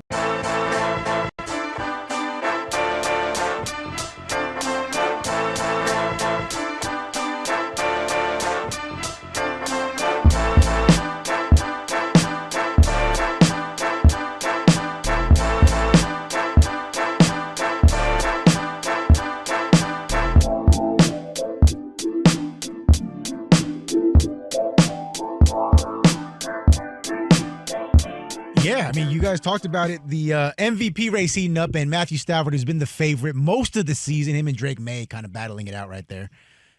Matthew Stafford, surprise, surprise, supplanted himself once again as the odds-on favorite to win the NFL MVP. He's currently a heavy minus 300 favorite, according to BetMGM. Lamar Mitchell, friend of the show. And if the way things are going on right now, of course, they got a big game this Thursday. Devontae Adams questionable with that hamstring injury. This game on Thursday between the Rams and the Seahawks not only could determine the NFC West champion, the 1 seed in the NFC, and the MVP all coming up on Thursday. Because if he has a stinker in that game, that could alter. Huge game for Matthew Stafford. Rob, I watched that game. I was there, obviously, and I just saw Matthew Stafford continue to have a season like he's never had. And Matthew Stafford has had really good seasons before. And I think a couple of reasons why. He did throw an interception to start the game, right? He did throw an interception. Yeah. I'm just saying. I know he threw an interception. I was there. He threw an interception, and he ended up throwing some other touchdowns, threw some amazing passes, obviously. Ended up with 300-plus yards, 3 touchdowns, I believe it was. And right now continues to add. 2 touchdowns. Was it 2? Yeah. And added to his MVP candidacy. Couple of reasons why, to me. When you look at him and maybe, again, Josh Allen, who's in there now, you look at some of their stats. Now, they're obviously 2 different players. Matthew Stafford ain't running nowhere. He ain't chasing down an ice cream truck. But Josh Allen, of course, is one of the best, if not the best ever at kind of the duel. So, touchdowns, when you look at it, 25 passing touchdowns for Josh Allen, 37 for Matthew Stafford. 37. He only has 5 interceptions. He's having his best year ever, and he's having it at the advanced age of 37. Him and Sean McVay are really cooking up. He's got great weapons on the outside. They all got a little nicked up yesterday. We'll have to see how that plays out. He has a passer rating of 112. Couple of things also to note to me, which has him still looking down on everyone else, just by a hair on his chinny chin chin. Also, if he wins the division, that's a division with the Seahawks, who are a good team, and also with the 49ers, who are a good team. Both really good teams, and that'll be huge to me as well, winning that division. Well, I think that's the ceiling. If he wins that, you win that division, your stats say they keep about the same where they are, the trajectory. To me, that's the winning thing. He would have won a very tough division. So if he loses, he's not the MVP. Now I got to see how everything plays out. Okay. But that to me is I'm just asking. No, I got you. That to me seals the deal. You win this NFC West, which is incredibly difficult, and you're still putting up these incredible numbers. Again, I said 37 touchdowns, 5 interceptions, and again, we've been hearing it even when he was in Detroit. You were hearing it. He's your favorite quarterback. He's your favorite quarterback. He's the guy. He's a gunslinger. Look at that arm. Most talented. Look at his passing ability. He finally will have an opportunity to add that to his award-winning trophy shelf at the house. And I think a lot of people would want to crown him that. I think a lot of people would enjoy that storyline. Look at the old man, the old gunslinger, having his best season ever at this advanced age, at 37. Getting maybe potentially the number 1 seed in the NFC. So I think that, to me, still keeps him ahead of anyone else, is the numbers themselves, which is incredible numbers. The fact they're leading division, possibly can win one of the toughest divisions in football. They might win their conference as well, tough conference as well. And so, to me, he's the leading candidate right now, Matthew Stafford, still. Matthew Stafford lost the MVP yesterday. He is not the favorite to win the MVP. First of all, yesterday against the Lions, he didn't do anything special. Guess what? The Lions have given up 1,377 passing yards and 10 passing touchdowns their last 4 games. Opposing quarterbacks have thrown for at least 360 yards in 3 of the last 4 games. So he didn't do anything special. He's doing what everybody has done against the Lions. Here's why Matthew Stafford lost the MVP yesterday. Because we saw another game of the year from Josh Allen. He's down 21-0 on the road to the best team in the AFC. And he engineers an unbelievable comeback. All right? Mm-hmm. He did it in Week 14 against the Bengals. They were dead. He brought them back. And Week 1, can we not forget that game against the Ravens? Ravens put 40 points on them. And guess what? Josh Allen rallied them in the 4th quarter, and they won that game. In those 3 games of the year, are you ready? Yeah. 332 yards per game.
Couple Rob Parker, Kelvin Washington on a little trap version.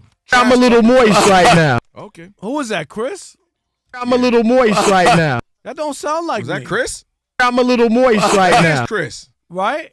Oh my. Yeah. I can't believe he ain't sent an email. Yeah. Bury that when I leave. All The right. blood bad boy blood is beat. Coming up later this hour, in about 20 minutes or so, we got Trash Talking Tuesday. In about 7 or 8 minutes, we got Antonio Daniels. Looking forward to talking to him, talk some hoops A with lot him of in stuff just a to bit. get to, Yeah, man. that's right. And by the way, every goal starts with an assist on and off the field. That's why Haleon and U.S. Soccer are launching For the Assist, a celebration of everyday acts of support that help people achieve their goals with iconic brands like Sensodyne, Tums, Voltaren, Advil, and Centrum. Tum. Yep. Do they still do those commercials? I don't think so. To learn more, go to HaleonAssist.com. Go check it out. All right, Rob G., everybody's owner's a little different. Some you literally never see. They just own it silently. Others are very vocal, very adamant, very into it. And Joe Lacob with the Warriors will be the latter. Yeah, Joe Lacob had time today, as they say. Yeah. A fan emailed him directly. How he got his email address, a totally different conversation. That is a good question. But he sent him an email venting about their second option, Jimmy Butler. He's been very disappointed in him. Our team's not good. We got to upgrade at that position. Joe Lacob responded, quote, "You can't be as frustrated as me. I'm working on it. It's complicated. Style of play, coaches' desires regarding players, league trends. Jimmy is not the problem. Signed, Joe." Obviously, that went public. It got shared. And it led to Steve Kerr getting questioned about it earlier today after several questions. And in it, Steve Kerr responds saying, "Not a big deal. Not concerned about it. We're all frustrated." I love it. I love it. The reason what I love about it is because I have an owner, if I'm a fan of that, the team that's invested, that cares, literally invested, all the money they're spending, luxury tax and all, but also cares. And I love that he responds. I'm sure he might get 500 to 1,000 emails over the years from fans. He can't respond to them all. But every now and again, jumping out there, I look at Mark Cuban. He cared. He would host live. She would go live stream while he's on the treadmill, taking questions, answering questions, talking about the team, talking about things, and just being a part of it, invested. You see Steve Ballmer, aside from alleged money payments and all that. But, invested with the fans, answering stuff, doing things. To me, I like that if my owner's like that. I mean, even Jerry Jones, what makes him Jerry Jones is that he takes radio show calls. He takes calls. He has radio shows. He does all these different things. He's engaging. Nobody cares about that. Can you just win? And you know what? For him to come out of the woodworks and go over the top of the head of the general manager and the coach is terrible. Now that is the part I didn't like. Okay, I like the engagement with fans. I just think that's really not. You talk to the media, right? Like so there's a buffer there, and that's for the fans. So and you don't need to make yourself available all the time. Jerry Jones is over the top.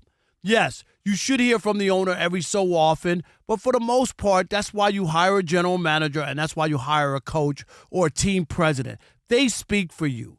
You know what I mean? And most of the time, you're going to put your foot in your mouth anyway. You really are. Well, he insert foot. That's what I don't like. Yeah, I stand by. I don't mind it. Him responding, I think that's pretty dope to me, actually. Like, hey, I care. You ain't more frustrated than me. And then Steve Kerr has to answer questions about what the owner said. That's what I don't like. When you start putting in specificities. But, listen, Steve Kerr has won 1,000,000 times as a player. It still doesn't 1,000,000 matter. times as an owner. My point is, if this is the worst he got to deal with, he all right. I would prefer my owner not to. But I like the engagement every now and again. I like them saying, hey, I care too. And I'm invested. Joe Lacob, they put money in. They're into this thing. That whole team there, that whole system. And I like that. That they're not just, all right, it's a money-making machine. Who really cares? I don't really, I'm not, just as long as I make my extra $20 million this year, whatever. Win, lose, draw. I like that they want to win, that they're all in. But again, the specificities does leave it for questions that Steve Kerr has to answer. Or maybe if it's a player, in this case, Jimmy Butler, hey, people, the owner, they've asked some questions. So I don't like him going over the top about the specifics. But the idea of just engaging, I don't have a problem with every now and again. Yeah, I just think it's grandstanding and you're trying to make yourself look good and putting it on other people. Like we're trying to win and we're gonna figure this out. And yes, we hope we get better. I just think that it's better to have every so often as an owner you make yourself available, not where you're Jerry Jones and you're having your own press conference where the writers aren't going to talk to the coach because you're having a simultaneous press conference. Right? Let the coach. By the way, listen to my radio show tomorrow, 9 a.m. Exactly. Like that's the part I don't like. I think there's a way of doing it, and I'm not saying you should be a totally absentee owner and never say anything. I'm not with that. But I don't think that I really want to hear from the owner on that kind of tip. I don't mind a faux pas every now and again if you are all the heck in. And that team, that whole organization has been all in financially, investments, trades, trying to figure it out. What do we do? Keeping guys, they've done whatever it takes. And I would like that as an ownership. I mean, you know how it was in Detroit. Like when you got a whole system that cares, you're not going to win everything. Everything ain't always going to be peachy. But that feels great. So it's like you feel invested. Because there's some fan bases where they're like, man, does anybody care? Or is it as long as we make our, plus 3% this year, we're all right with that. All right, on the way, AD, Antonio Daniels. We'll talk with him, talk some hoops. Also? Yeah, man. Always good to chop it up with AD. And Trash Talking Tuesday coming up as well in about 15 minutes or so. Right now, ILO getting you set on what's trending. And we got some fresh college and pro football news because moments ago, Notre Dame junior running back Jeremiah Love announced on IG that he is declaring for the NFL draft. In the NFL, Miami Dolphins head coach Mike McDaniel today left the door open to the possibility of benching quarterback Tua Tagovailoa after the Dolphins were eliminated from playoff contention in Monday night's loss at Pittsburgh. The quarterback play last night was not good enough. And so for me, everything's on the table. We're in the process of game planning for the Cincinnati Bengals, so we're trying to determine who will give us the best chance to win. I'll probably give you more clarity on that tomorrow. NBA Cup Championship game tipping off moments from now from Vegas, the New York Knicks against the San Antonio Spurs. And Kelvin and Rob, as I said, this year's NBA Cup Championship game at T-Mobile Arena in Vegas, but a short time ago, NBA Commissioner Adam Silver told Amazon Prime that future NBA Cup Championship games could be held elsewhere. We're talking about whether it makes sense to maybe go to some unique locations for the final game. For example, some like storied college arenas. So we're just looking at other ways we could do this. So storied college arenas, what do you guys think? And what arenas could be under consideration there? Interesting. How does Adam Silver check into a hotel with all the bags of tricks that he has? I mean, everything's a gimmick. Don't be a gimmick league. Am I right? They're a gimmick. Every year they're changing something. And I'm just saying, keep some traditions. Don't be like that. The problem is, what Rob, is this? Like everything else in 2025, no longer like I'm doing this for you. I'm doing it for them around the world because we're so digitized and everybody can see and stream. That's fine. I don't disagree with you, but I'm saying that's why they're doing it. It's like, dude, it's just getting too much. Every year they change the All-Star game. Every year they change this. Every year they change that. They got the course. They got the enough. Yeah. All right. Yeah. Ilo, thank you, my man. I'm just thinking out loud though. They're going to Cameron Arena. I was thinking that too, but Cameron Arena only holds like 8,000. They'd be losing out on money. But that's what will make it special. Yeah. Interesting. Okay, we'll see. Maybe if they had it on campus at Southern Connecticut, I might go. Now you would change your. What a man. Man, what a bag of tricks. We got more room for you to bring all your bags of tricks on. Ilo, thank you, man. It is the Odd Couple, Rob Parker, Kelvin Washington on a Trash Talking Tuesday. In fact, if you want to start calling in, you can do that now. Line up. 877-99 on Fox, 877-99 on Fox. For over 40 years, Tire Rack's been helping customers find the right tires for how, for what, and for where they drive. Ship fast and free, backed by free road hazard protection with convenient installation options like mobile tire installation. TireRack.com. It is the way tire buying should be. Joined now by our guy, Antonio Daniels, AD, NBA champ, Sirius XM, NBA radio, Pelicans TV analyst, Fox Sports Radio, NBA analyst. Any other thing, got a mixtape coming out, might be in some movies. He's the hardest working man in the NBA. A professor at a school. What else, AD? What am I missing? What's happening? Okay, listen. I was privileged to come on a little bit early, and I couldn't hear the report. Rob, yes. I just heard what you were saying, just the end of what you were saying, and I could not agree with you anymore. Am I right? I don't even know what you're referencing. I don't even know what you're referencing. He's talking about the maybe playing the what is it, in-season tournament? What do they call it? Yeah, playing in the in-season tournament cup finals at college university, like special college arenas or whatever, special places. And I'm just like, Antonio, the NBA, can we just, like, every year we're changing everything? I just God, it seems like it's you know what I heard today? I'm gonna tell you what I heard today that brought this same conversation up on our Sirius XM show. Is they're talking about, with the competition committee, doing away with or finding a way to address when teams are up 3 points in the last 15 seconds of the game and they foul. You know what I mean? Right. Yeah. Doing away with that. But that's a strategy. Why? That's the same thing I said. It's a strategy. Exactly. But yeah, I'm with you. It's a lot. This is a social media driven thing. That's what I said. Because now everything is about appealing to someone else. It's, they're complaining about it, so it must be a big deal. And if it becomes that big of a deal, maybe they're going to stop watching. Great. You know, remember last year during the NBA Finals when how many people complained because they didn't have the finals on the floor.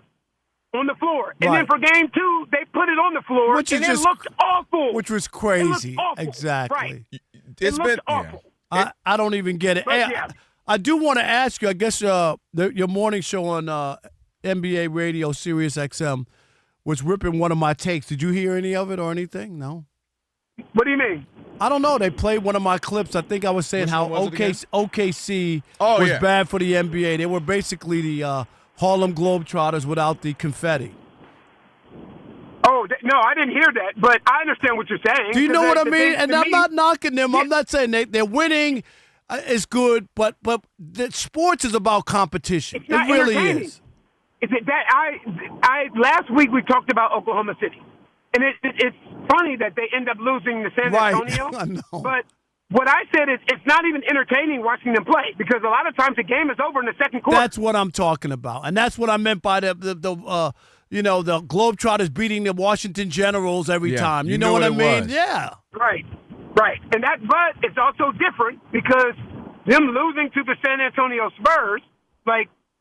Okay, well that's a little different because I don't think any of us expected that. No, especially with Wemby being on the minutes restriction. Well, I think, but they're kind of not a mirror image, but a bunch of teams. To me, the teams, and tell me if I'm wrong, AD, with this. The teams that we're seeing having a lot of success, if you look at the Pistons, you look at the Spurs, if you look at the Thunder, there are some teams that are doing it with a bunch of dudes, like a platoon of dudes who don't mind playing 5 minutes or 20 minutes. I don't matter if I don't score, and they're just coming in like hockey lines of guys, like the Thunder do, the Pistons do, as opposed to having the just two guys that we've seen over the last, those days are over. Yeah, Kelvin, those days are long gone. Those days are long. The big twos, big threes, and I think if we learned anything from the NBA Finals last year, it's depth is king, versatility is queen. Yeah. So that's what we saw from the finals last year. What made Oklahoma City so good, what made the Indiana Pacers so good, is a lot of times when you start to match up as far as parity is concerned, it becomes a war of attrition. So it becomes who can last the longest. And when I'm running AAU shifts, platoon shifts of 1 through 5 and 6 through 10, it's hard to beat that. But a lot of teams, when you're top heavy, with Kevin Durant and Bradley Beal and Devin Booker, but now everybody else doesn't work, you're not going to win. Those days are long gone. That's why you see the blueprint now of let's get deeper. Let's get deeper with guys that are in between 6'5" and 6'9", so we can switch everything. So depth and versatility have now become the king and queen in the NBA, as opposed to let's simply shoot as many threes as we possibly can. That's a great point. Thank God That's for a that, great 'cause point. that was Yes. good. Yeah. Antonio, what about the Knicks are playing against the Spurs in this NBA Cup in Las Vegas? What do you make of the Knicks, and where are they? Because I don't really have a feel for them. I know they have a good record, but I don't feel like they're a step closer to anything, especially even with all the teams, Boston and Indiana banged out, for this year. I don't know. What am I missing something with the Knicks? Well, no, I think they're the best team in the East. Okay. If I have them against the Detroit Pistons in the 7-game series, I'm picking the New York Knicks. So right now, to me, they're the best team in the East, but I think the best teams in the NBA are in the West. Right. Because I don't know, when you look at the top 3 or 4 teams in the Western Conference in a 7-game series, who I would pick the New York Knicks to beat. Right. I wouldn't pick them to beat Oklahoma City. I wouldn't pick them to beat Houston. Denver. I wouldn't pick them to beat Denver. Yep. So, the thing is, I want to see them succeed because I love Mike Brown. I love Mike Brown. He was my coach here in San Antonio. I love Coach Brown. I hate the position that he was put in because now it's basically, if they don't get to the NBA Finals, it's considered an unsuccessful season, and that's not fair to him. Yeah, I agree. He definitely put in that position when they let Tibbs go. Let me ask you this. But Tibbs should have been fired, though, last year. I'm going to say Don't that. do Mr. Tibbs like that. They call me Mr. Tibbs. Mr. I Tibbs. disagree with that, Rob. I'm going to say why, Antonio.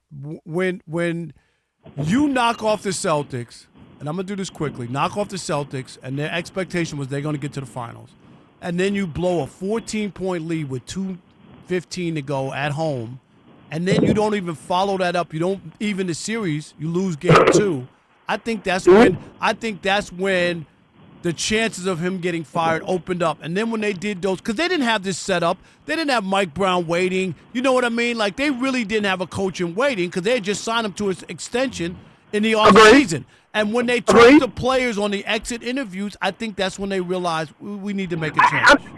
And I'm not with that. And I'm going to tell you, this is a longer topic.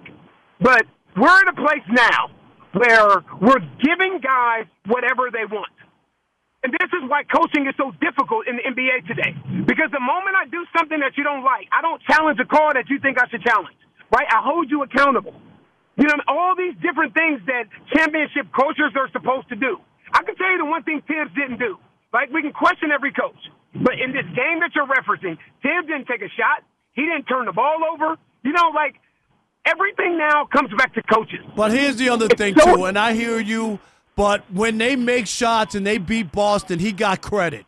And so he didn't make a shot there. He didn't block any shots. And he gets credit because they upset the Celtics. So you can't be just one-sided when a team doesn't make shots. Getting credit on one side is completely different than getting fired on the other side. Those are two different things. Yeah. Those don't balance each other out. Me and Rob argued about that. I was with you. I said Tibbs done enough. He created something. They had the first couple 2 50-win seasons. They were getting closer. I told him he'd be fired, and he got fired the next day. And I wasn't with it, but here you now. Right, Let me go to this one. Yeah, I looked at the one of the things we talk about. We got about a minute to go. Real quick, the Lakers. Okay. They sound like the team we were saying you don't want to be anymore. A couple of guys are good, and but they don't have the depth. They don't have deep. They don't have energy. They're not a fast team. What do? Do they sign themselves into sweepstakes for something? Do they try to figure out something for Giannis, or they just say, hey, this season is what it is. We just let it play out? Well, here's the thing with the Lakers. I think when they play certain teams, they're exposed. And if the goal is to reach the NBA Finals or to win the NBA Finals, right now they're not constructed to do that. They're constructed to beat probably 24 or 25 teams in the NBA. But there are other teams they aren't constructed to beat. The other teams that they aren't constructed to beat are the teams that they need to beat to reach where they're trying to reach. Mm-hmm. So, yeah, like you look at them, you look at 24 other teams, they'll run through them. And that's what will give you a good record. You'll be 58-24, you know what I mean, whatever it may be, 55-27. That'll be great. But when it comes to winning time, the teams that you're not constructed to beat are the teams that you're facing the postseason. And there's one thing that we know about the NBA. Your success or lack of success is not judged by the regular season. It's judged in the postseason. There you go. Perfect. Way to end it. AD, appreciate you, man. Happy holidays to you. For sure. Appreciate it, fellas. Yep, no doubt. Always. All right, on the way, Rob. You know what the time for. Trash Talking Tuesday. Let's do it. 877-99 on Fox. 877-99 on Fox. Whoever, whatever you want to trash, your chance to do this. Fox.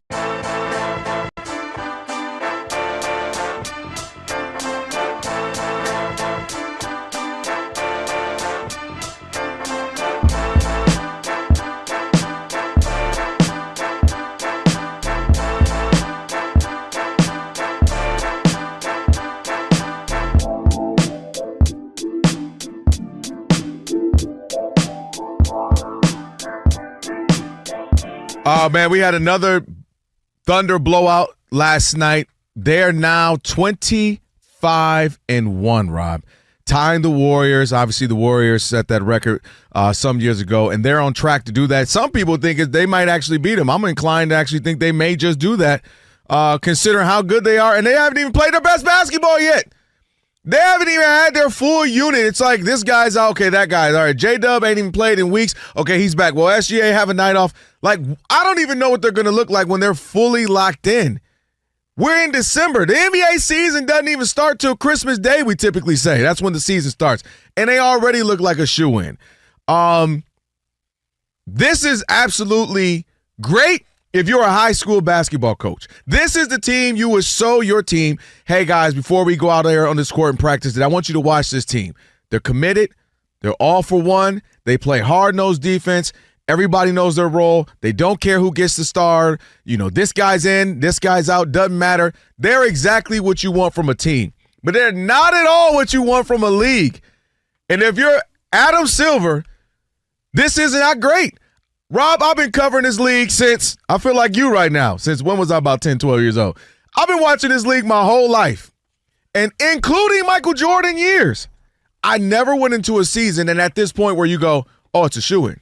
They're winning this thing, right? Because even in the Jordan years, you say, all right, well, Charles Barkley with the Suns looks great. He's the MVP. This could be something. All right, maybe the Utah Jazz get some revenge this year. Can Sean Kemp and Gary Payton, you could find some ways to maybe add another team or two. We are all hoping that Denver makes a thing of this thing. Otherwise, it's absolutely a wrap. So, Adam Silver, I don't know. The league got to come together.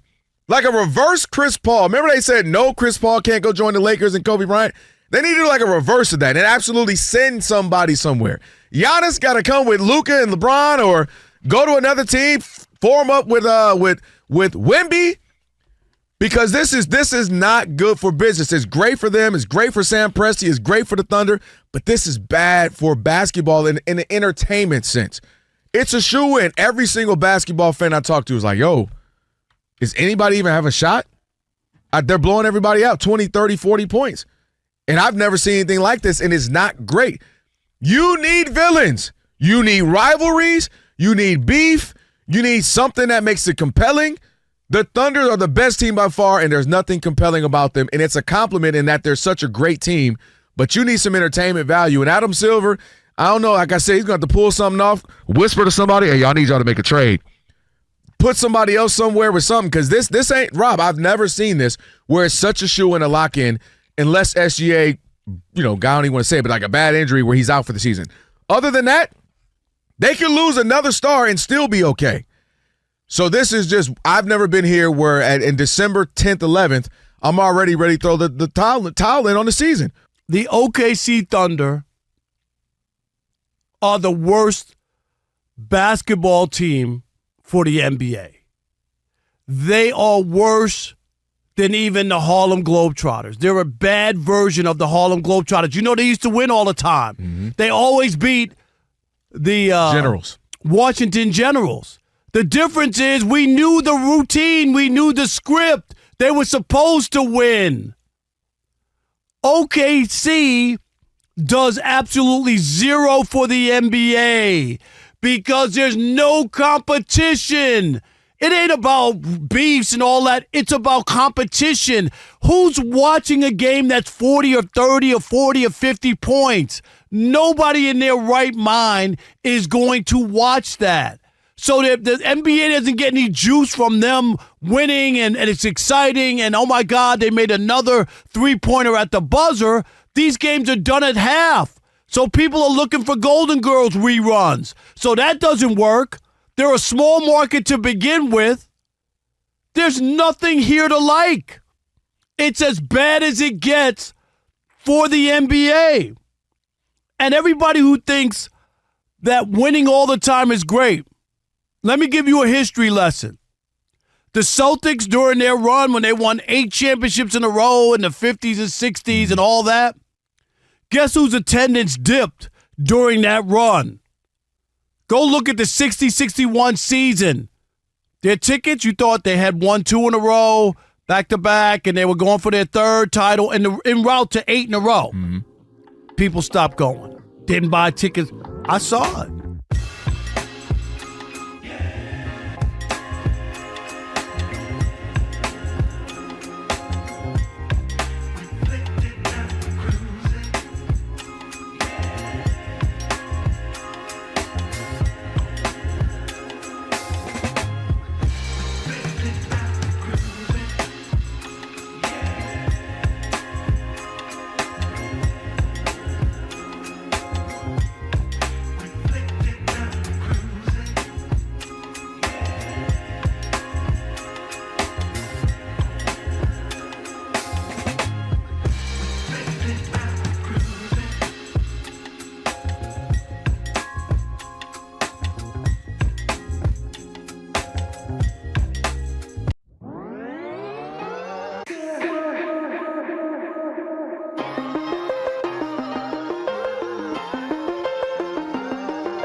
Odd Couple, Rob Parker, Kelvin Washington, Trash Talking Tuesday. Get into it in just a second here with the iHeartRadio app. You can stream us wherever you happen to be.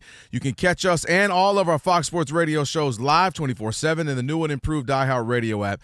Just search Fox Sports Radio in the app to stream us live all day, every day, and be sure to select Fox Sports Radio as one of your presets in the iHeartRadio app, so that way it'll always pop up at the top of your screen. You can get right to your boys. Speaking of getting right to it, it's time for Trash Talking Tuesday. Don't you ever talk about me! It's Trash Talking Tuesday. It's your teeth, Reggie. I don't know whether to smile at you or kick a field goal, man. All right. Let's get to it. Let's go. Mark in Sacramento. You're on the Odd Couple Fox Sports Radio. Who you trashing, Mark? What's going on, gentlemen? I'm trashing all you talking heads on TV who can't let go of these legacy stars. You see they're getting old, like LeBron James and like Steph Curry, and you keep shoving them down our throats every day with your pieces. And if you haven't noticed, the young guys are taking over. Just look at the tournament. 3 of the 4 teams, they're young guys. The guy we're talking about, they're young guys. Those old guys, you guys keep reading their resumes every day, they're breaking down. Stop doing it. Give these young kids a chance. You guys have a good one. All right. doubt. Thank you. What about He ain't Mike? talking about us, though. We be talking about other people. Yeah. Mike, he said talking heads on TV. Mike in Miami, you're on the Odd Couple Fox Sports Radio. Who you trashing, Mike? Yeah. I'm going for Mike McDaniels. I'm trashing him because this guy has been here for 4 years, and he does not have a backup plan, and it looks like the same thing been happening since he's been the coach here. What kind of coaching is this that you don't bring in you don't draft a quarterback, you don't bring in a backup plan? I mean, you knew what was going to happen with Tua. I mean, the Titanic is going down, so he should go down too. All right. All right. There you have it. Appreciate the call. Who next? Scott in Pennsylvania. You're on the Odd Couple Fox Sports Radio. Who you trashing, Scott? Hey, Rob and Kelvin, I have to be careful. My wife's sitting right next to me, so I will not trash her family and friends in Kansas City. But I will trash my friends here in Easton, Pennsylvania, all the Eagles fans. They're the best thing since sliced bread now because they won Sunday. Hey, guys, you beat a Division III college football team from Vegas. You should have played either Lehigh or Lafayette Leopards. Thanks, guys. Appreciate No doubt. you. Thank you, Scott. How about Chili Tim in Atlanta? You're on the Odd Couple Fox Sports Radio. Who you trashing, Chili? Yo, what's up, guys? I am trashing Alabama coach Kalen DeBoer if he is really serious and not considering leaving Alabama. Come on, dude. You come Friday night, if you lose that game, Monday afternoon, they're going to be on the Paul Feinbaum show calling you everything but a child of God. They already are like a dude with a roving eye for a booty call looking for somebody else anyway. I mean, trade in the catfish for some lake trout and some whitefish. You know what I'm saying? Man, go to a school where your kids are not the only, children in school that have more than 5 teeth in their mouth. I mean, get some peace about yourself, man. Go to Michigan, leave Alabama. You're never gonna, have any peace there. Do yourself a favor, your family a favor. You don't owe Alabama anything. And if you lose on Friday, they're gonna be calling for you to get out of here anyway. So you know what? You don't owe them anything. Get out. There you go. Wow, Chili. Usually a brother of the cloth, he going at him. That's talking right. About people teethuses is. This time he's the upholstery. That's the cloth he's talking about. That's what it is. Orlando in El Paso. You're on the Odd Couple Fox Sports Radio. Who you trashing, Orlando? I'm trashing this defense. The top offenses in the NFL are the Cowboys, the Bills, and anybody who plays the Cowboys on that said week. They are effing terrible. My goodness. Thanks, guys. Okay, appreciate it. We got time to squeeze in Mace. Mace is calling him from San Diego. Mace. 93. I'm thinking he's going like circa 1993. Okay. Mace, you're on the Odd Couple Fox Sports Radio. Who you trashing, Mace?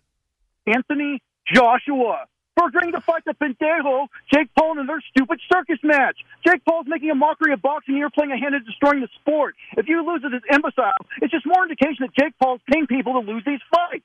Jake Paul is a parasite who's contributing to the downfall of society. If there was no social media, Jake Paul would be flipping burgers and cleaning toilets at McDonald's. Social media is destroying civilization at an alarming rate because it's a new form of cancer. Social media is the reason why society is deteriorating at an exponential rate. I don't have any of this crap because it's a waste of time and stupid. If Anthony Joshua loses that stupid no-talent pinhead, Jake Paul, Anthony Joshua should be banned from sanctioned boxing for the rest of his life. He don't deserve to be in the ring ever again. Hey, Jake, listen up. Without social media, you're nothing but a straggler who couldn't withstand a punch from Marvin Hagler. You're now an obnoxious and talentless parasite who's just a big talker. You couldn't stand toe-to-toe with Joe Louis, the Brown Bomber. I hope you get knocked down to the next dimension and see yourself as a flying horse known as Pegasus. You have no restart button. This fight is real life, not a game like a Sega Genesis. Anthony Joshua better destroy your face so bad, you'll need a facelift. So disfigured, you can't shake it off like Taylor Swift. You're so delusional, look hollow notes, you're out of touch. You have a full house, but AJ's got the royal flush. Wow, Mace got bars. Did you hear that, Rob? When did he go full Eminem on me? Wow, Mace. What in the 8 milers going on? That was impressive. Okay, Mace. Something you're not wow. a power. Something fight me. Get the power. Okay, I heard him. Normally, we feel like we want to mace him, over through the radio, but not tonight. Not tonight. He was very good. All right, there you go. We survived. You and I survived. They didn't really come at us this week. No, not this week. I'm surprised. I know. I'm a little Hour offended, number 3's actually. coming up, though. Yeah, we got some more to get to. Got to speak about a quarterback that people got smoked with next. We are Fox Sports.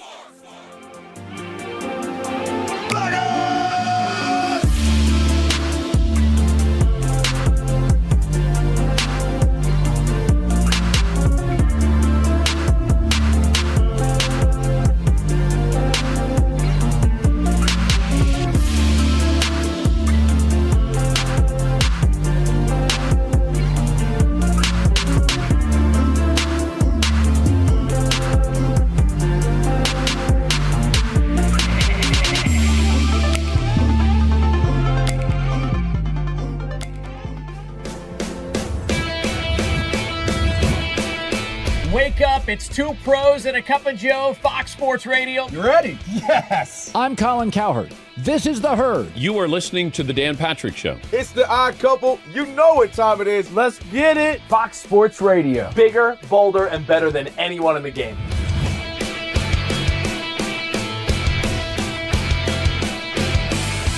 Fox Sports Radio is the #1 sports audio network. Diverse, fun, entertaining, and driven by the big sports topics of the day. They had to bolster the offensive line, which they did. You finally said something right. Congratulations. That game was incredible. You are wrong. You could take that trash somewhere else. Wham!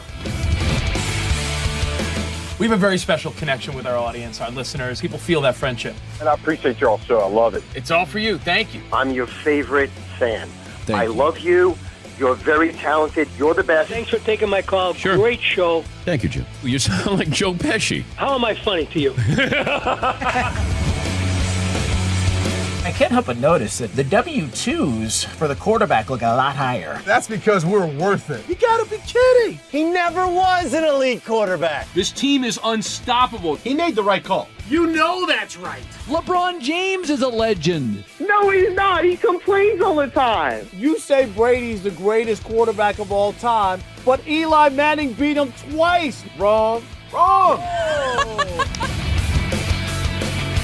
For 25 years, Fox Sports Radio has dominated the sports audio landscape with the biggest talent and the best programming available. We talk sports and we have fun doing it. We talk about life. Sports radio is where you go after the games are over, and then the discussion begins. If the Chiefs win. Sorry, Patrick Mahomes here. What do you mean by if the Chiefs win? It is live. It is unscripted. No other medium can touch that. And that's what makes it special. Yes.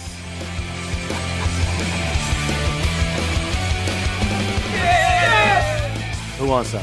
Bigger, bolder, better. We are Fox Sports Radio. Yeah.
Notre Dame junior running back Jeremiah Love announced on Instagram this evening that he is declaring for the NFL draft. Love was a Heisman Trophy finalist after running for nearly 1,400 yards with 18 rushing touchdowns this season. In the NFL, Miami Dolphins head coach Mike McDaniel today left the door open to the possibility of benching quarterback Tua Tagovailoa after the Dolphins were eliminated from the playoffs in Monday night's loss at Pittsburgh. The quarterback play last night was not good enough, and so for me, everything's on the table. We're in the process of game planning for the Cincinnati Bengals, so we're trying to determine who will give us the best chance to win. I'll probably give you more clarity on that tomorrow. And in the NBA Cup championship game right now in Vegas, the New York Knicks lead the San Antonio Spurs 21-19 with 4.5 to play in the first quarter. I'm Isaac Lowenkron. I've been covering this league since 1987.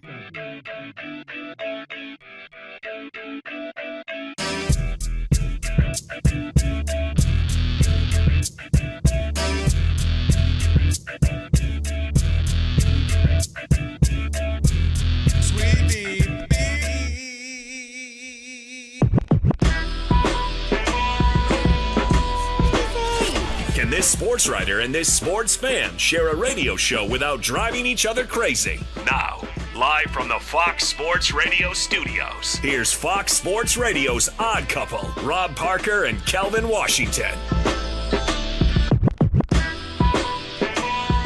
Hour number 3 on a very spirited Trash Talking Tuesday. Number 3. That's right. Rob Parker, Kelvin Washington. And if you missed any of today's podcast, you'll want to catch it. That's right. You can still check it out. Just search The Odd Couple wherever you get your podcast right after the show. Today's podcast will be posted. Be sure to follow the podcast. Rate it at least 5 stars because we're worth it. And you can even provide a review. Again, just search The Odd Couple wherever you get your podcast, and you'll find today's full show and a best-of version posted right after we get off the air. Rob G, do we have any odd mob stuff? Anything going on out there? What are they talking about on the YouTubians? Rob G, I mean, there's a lot of talk about the NBA Cup because the NBA Cup is a joke, according to Big Daddy. It says, here's another one. Rob's just hating on Stafford. We haven't even talked about Matthew Wait a Stafford minute. I'm about to today. say, that's just. They've been wanting to tell you that. They've been holding on to that. I mean, he ain't wrong, but also he's been holding on to that. And then here's another one. Adam Castro says, how to get off the iHeart app to chime in. And Rob's argument makes literally no sense whatsoever. Trashing this garbage take this Tuesday from Rob, all in good fun, of course. Must be talking about the Jaden Daniels one. Yeah, I would imagine so. He said all in good fun, right? Because he don't want to get blocked. Wait, he can't say your take you get was blocked trash. on YouTube? How you get blocked on YouTube? It's my YouTube. It's my Twitter, and I'll block if I want to. Block if I want to. Block if I want to. You would block too if they tried to dish you. Yes, Big Daddy. And then my favorite one was, if I go back earlier in the chat when we mentioned on air, which is true, which is not slanderous whatsoever. What did we say? That Rob only likes black people and Jewish people. Yeah, what'd they say? They mentioned, yes, Ben Maller is Jewish too. Yep. What? Yeah. And another one says he likes them all except Doug Gottlieb. Oh. There's always an exception. There's always an exception to every Everybody's rule. got one. No, Everybody's he likes practicing. Doug's Is that not what practicing. it is? He's not practicing. Oh, good point. Touche. Yeah. I love all people. Now, you've known me for all these years, Alex. Oh, that was too many L's in that all. I don't know about all people. Alex? Yes, Rob. And that's usually what they say, isn't it, Alex? Why? No, I love I love this person. This person. When you start naming off your friends. I'm not naming off of friends, but I'm a people's person. I don't like it. Who do I not like is what I'm asking you. Have you ever met some? What do you Would you like me to name them? 5 people that we all know. Let me hear. I want to hear the name. No, Doug just say the Gottlieb. name. Yeah. He didn't even argue it. No, I want to hear the whole list. You want me to name people that just work here? Rob, we're going to get in trouble. I'll do it if you want me to. I want you say to it in do our it. ears. Say it in our ears. Say it in A our weekend host that thinks he's funny, but maybe not funny. Oh, yeah. Yeah. Does he go by multiple names? He does. Okay. Yeah. This is unbelievable. Another weekend host that also does a daytime show in the Bay Area. Oh, yeah. Yep. You don't like him? I don't. What? Former ESPN LA host. I think it's the hair. Who else? Basically anybody after this show. Until Ben show? Until Ben show. Okay. That's a good window right there. That's like 4 right there. I haven't even got to like the deep cuts. That's true. And that's not to mention all the people who are dead to him. Yes, that's another list. I still don't know if I'm dead to him. He just has to tolerate me. Like, I guess I got to do a show. Yeah. I'm sure I'm dead to him. I'm sure you've said something that really got under his claw. I'm dead to him. And he has like a list at home. And he's Scott, HRU. Kelvin Washington. We had a good run. Scott, HRU. Is Kelvin's third year optional? Thank you. I'll take just the answer off air. Is it optional for you or him? Who said I? Hey, Rob G, he ain't said no to none of these. That's and, the best and if part. you notice, only one of them was Jewish. Rob loves Jewish people. Everybody There's practicing. a few other people I don't know if he, I grew up in New York. I love all people. And I do. Well, you know what? From a spiritual standpoint that we should all love people, I believe you. By the way, you like them? No. The YouTubians weighing in on here's a list of people Rob don't like. Who else? Rick Barry. Okay. Yeah. Yep. Marcellus Wiley. What? LeVar Aaron. I think you like LeVar. I think LeVar, that's right? not fair to say you don't like LeVar. Who said I didn't like LeVar? Wait, back up one, though. Wait, You don't what? like Marcellus? I didn't know this. No, I don't like his analysis. Jason Whitlock. Well. He went to Columbia like I did, and he went there 4 years. I only went 1 year. Where is this? this? On the back of that? Oh, turn around. Let me see. It's on the back of that. Don't say that. Okay. Who else? Rob's going to get it listed like it's the all-league stuff for Varsity Jack. It's going to be every college you Columbia, went to. this one, USC. I'm just having fun with y'all because I love everybody at the station. Right. Odd all the Mob, if people you I think work of with. more people Rob doesn't like, please put it in the chat. We'll Matthew read it later in the Stafford. show. Matthew, you don't like Matthew Stafford? What Rob Marinelli. Don't like him? Tom Izzo. Tom Brady. Tom Brady. Oh, God. Who else? We on LeBron fire James. right now. LeBron James. Bronny James. Shohei Ohtani. We on fire. Yeah, Bill Belichick. All of them. We don't have enough time to list Yeah, we everybody. on fire right now. It's harder to find Who people else you do is that like. to? Who else There's do like you like? 5 people, and then that'd be the end of the list. You know Jay-Z's line, it was all good just a week ago. Yep. It was all good just a week ago. Now Phillip Rivers is on the Don't like list. Phillip Rivers? Phillip Rivers is minding his own business, mowing the lawn Did you and coaching. Did you see what I said out today? What you said? I know, honey. Rob, you saw it. I right? did. now you don't like healthcare. Oh, yeah. Yeah. See, this is Rob. I can defend you. This is your favorite. favorite song. This is how I know you love everybody. Rob loves this one. We are the chill. By the way, the good Tell him, Rob. documentary about it. If you, the We Are the World doc was lit. Tell him, Rob. Absolutely. You Yes, guys sir. are mad that I'm trying to unite people and I can move within all kinds of circles. You know, I could go in the Hispanic circle. Oh, they definitely I could kick go you in out. Mexican. I could go into the kosher circle, you know. Yeah, I'll give you that one. I can hang out with the bros. Yo, what up, bro? We know that because one thing Rob gonna do, he gonna bro everything.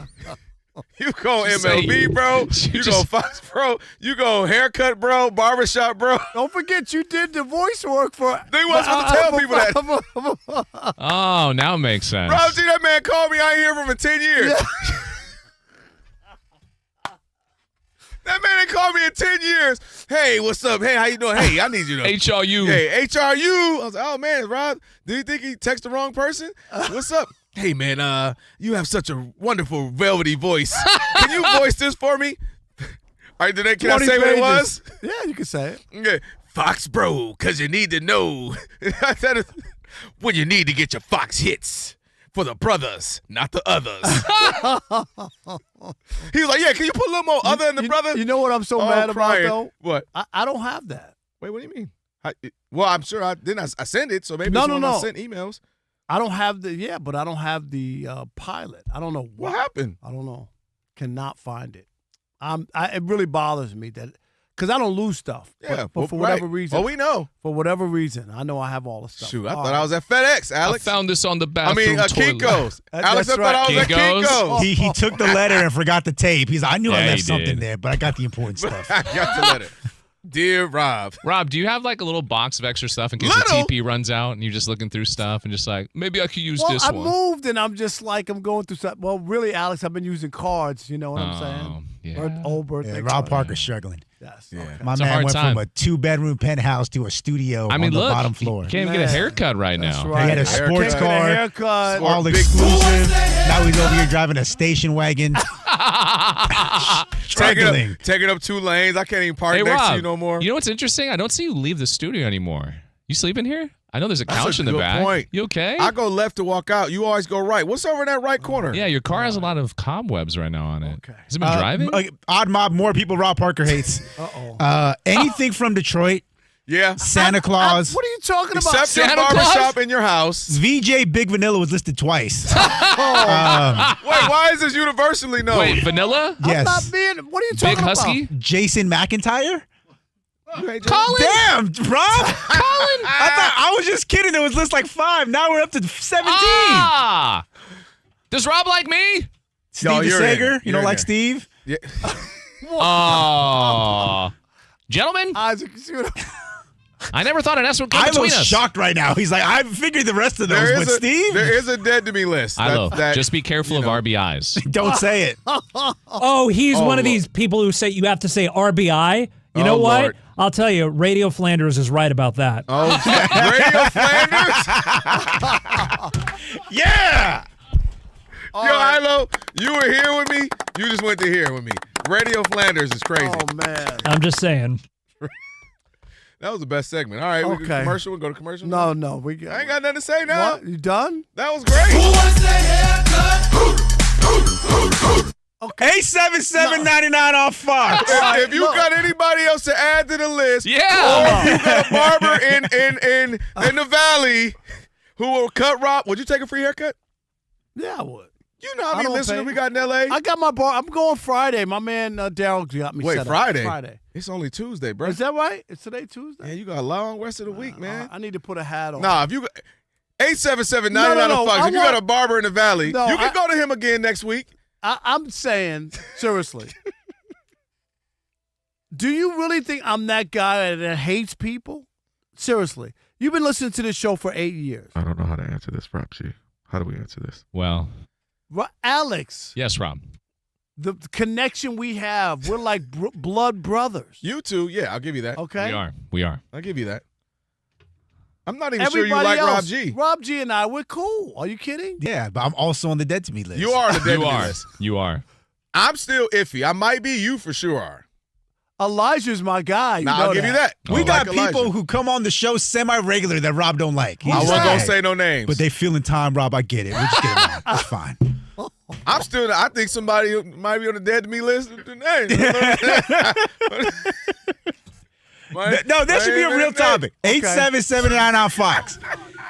If you can think of more people we haven't named that Rob Parker hates, or crying, if yo. there's someone you think that had done something so egregious that should be on the list, then we can make the Okay. case that Rob should not like them or get them off the list if you want to do that. All right, let's do This that. is hilarious. 877.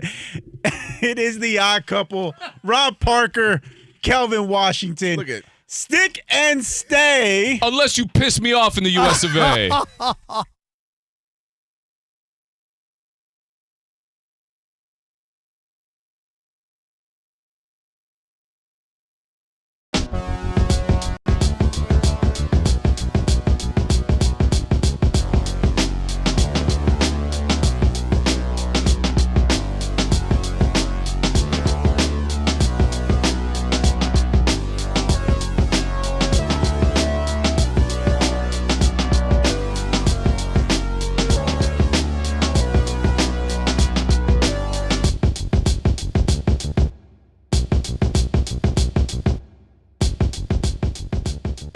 I hope the Colts lose every game and don't make the playoffs. For this chicanery, this mockery of the game, I'm sorry. And yesterday was a perfect example of had you had just a decent quarterback, not an old man, not a grandpa playing, you might have won that game. And that was a big game to win when your defense plays that well. And I don't want to hear any he gave them a chance to win. That's what they said. Oh, he gave him a chance to win. No. Why'd they bring Phillip Rivers in? For a chance to win or to win? Yes, to win. Yeah. To win. You hold Seattle to no touchdowns at home? Kelvin, 0. And you don't win that game? I'm sorry. No, that's not good enough. And I just think to take, and again, this is the cronyism. If it was anybody else who was 44 and hadn't played in 5 years, you think that they would be on the roster, on the Colts roster? Anybody else? No. Nobody else. We talked about that just with TJ. I mean, the quarterback is the only position that might even have a chance. But I'm just saying, this is because of the relationship, not because Phillip Rivers is going to win something for you. It's so bad. And I wasn't surprised that they didn't get much going. I know he threw the one touchdown, but my goodness gracious, man, they should have won that game. They needed to win that game. And now, considering where they started, Daniel Jones, who I didn't buy into, and then all of a sudden, once they stopped playing the cupcake schedule, they started losing on a regular, right? That was already happening before the injury. And now they bring in Old Man Rivers. I'm not surprised where they are. Old Man Rivers, a couple things for me that happened. Number one, I just saw it and I was like, hey, he was all right. And it reminded me of he's still like he was with the Chargers. Right there, things going right, can't win it. And obviously he had a heck of a career at the Chargers. But what I mean is when you kind of needed him or when you needed the team, when the team needed to do it, they couldn't get it done. And to me, that was almost like a 45, 44-year-old carbon copy of the Chargers. Staying in it, found a way to be right there in a big game in the postseason, couldn't get it done. So to me, I was like, oh, Old Man River is the same old river still flowing. Reminded me of that. Also, I was looking at the Seahawks. Like, what is going on here that a 44-year-old man comes in here, hadn't played in 5 years, Rob. Like, that's not even like usually sometimes you round things up. I mean, it's only 2.5, 3. No, 5 years he hadn't played football. And all of a sudden, he's staying in the game. He goes down, get a last second, gets a field goal, got a chance to win the game. Obviously, they come down to Seahawks and finally win it. Seahawks, I thought y'all were the number 2 defense, the number 1 defense overall, number 2 points allowed. Rushing yards are 6, number 1, all these huge categories for defensively. I thought you would be able to get after him, get some interceptions, get some fumbles, get more sacks. Like, I thought that's what the Seahawks were going to be doing. Yeah, but I thought they were going to feast on him. Where was the quarterback, though? You can't get in the end zone? Well, I'm getting – I know. I'm getting to that. And there's my thing. I keep telling you about Sam Darnold. That bothers me. And Sam Darnold, to me, on the flip side of this, the Colts have been a solid to good team throughout the year. What they're not is they're not the best team defensively. And the idea that they got a guy who isn't scoring and y'all couldn't find a way to score in the Seahawks, and again, you couldn't get after him and torture him and make life hell for him, it wasn't that bad for Phillip Rivers, to be honest with you. Like, he was like, he was okay, and he had a couple of passes there. Now, obviously, he was checked down Charlie, but I thought the Seahawks would make it a living hell. We've seen them do that to better teams, better quarterbacks, and I walked away from that a little disappointed in them. That, again, he can't run. He couldn't run when he was in his prime, so you couldn't get him off of movement and make him scramble around and get, uncomfortable. But if you're the Colts, really, Darnold, 22 for 36, 271, no picks, no touchdowns, no picks. But Riley Leonard is the guy who's been on their roster all year, the rookie quarterback for the Colts. And why haven't they done enough to coach him up so that he could do – you only scored 16 points on the road, right? Yeah. You didn't oh, my God, Phillip Rivers came and scored 31. 2 touchdowns. No. He didn't do anything that was so – 16 points? You can't get a couple of field goals and 1 touchdown from the rookie? Come on, man. You're overplaying yourself, overplaying your hand. Why haven't you coached up Leonard to be able to play in this situation? That's why you're the backup. He's been there almost all year, right, Rob G? Almost all year. It doesn't make sense. It doesn't. And that's why I'm gonna rain on Phillip Rivers' parade.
Sports Radio, Odd Couple, Rob Parker, Kelvin, Washington.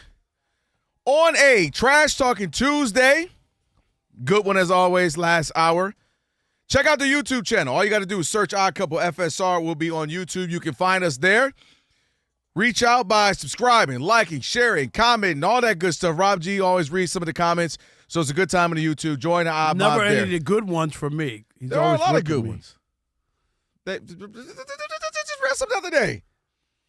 All right, Rob G, you can bring these calls in. 877-99 on Well, Fox. before we get to the calls, the YouTubians weighing in on this. So before we get to it, RG3, add that to the list. People that Rob doesn't like. Skip Bayless, I disagree with that. I think you and Skip are real tight.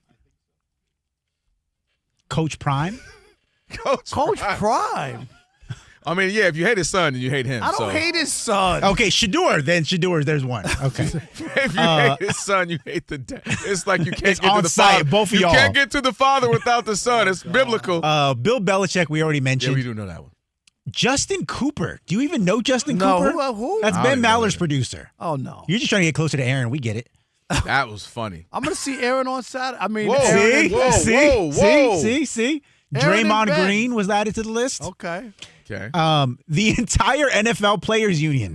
Yeah, no, that's the truth. And I'm not mad at you with that one. All right, 877-99 on Fox. Rob G, you go ahead. No, we got the screen. We got Okay. the calls in. Let's go to You've maneuvered this, so we're gonna I'm gonna sit here and take. Rob in Memphis. Rob, you're on the Odd Couple Fox Sports Radio. What you got, Rob? Hey, a whole lot of Robs in the building. Yes, sir. Yeah, too many for me. Hey, I'm sorry to pile on, Rob, but you hate Ephraim Salaam. No, I don't hate Ephraim.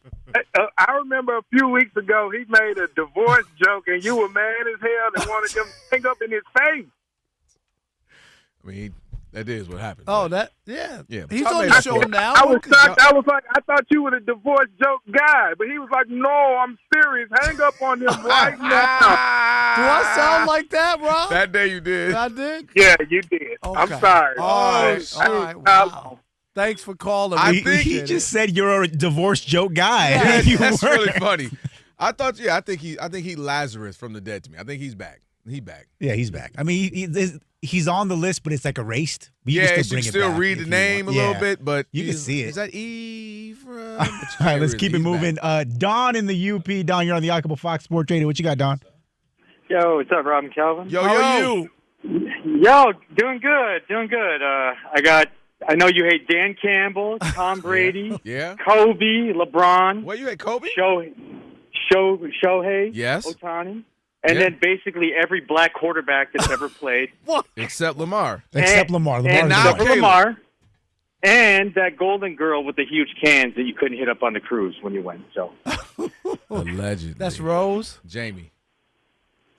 Whatever. You are too much. All right, thanks for the call. He owned a muffler shop in New Jersey. What? What's the problem? Yeah. More people on the Odd Mob, people you don't like, Rob.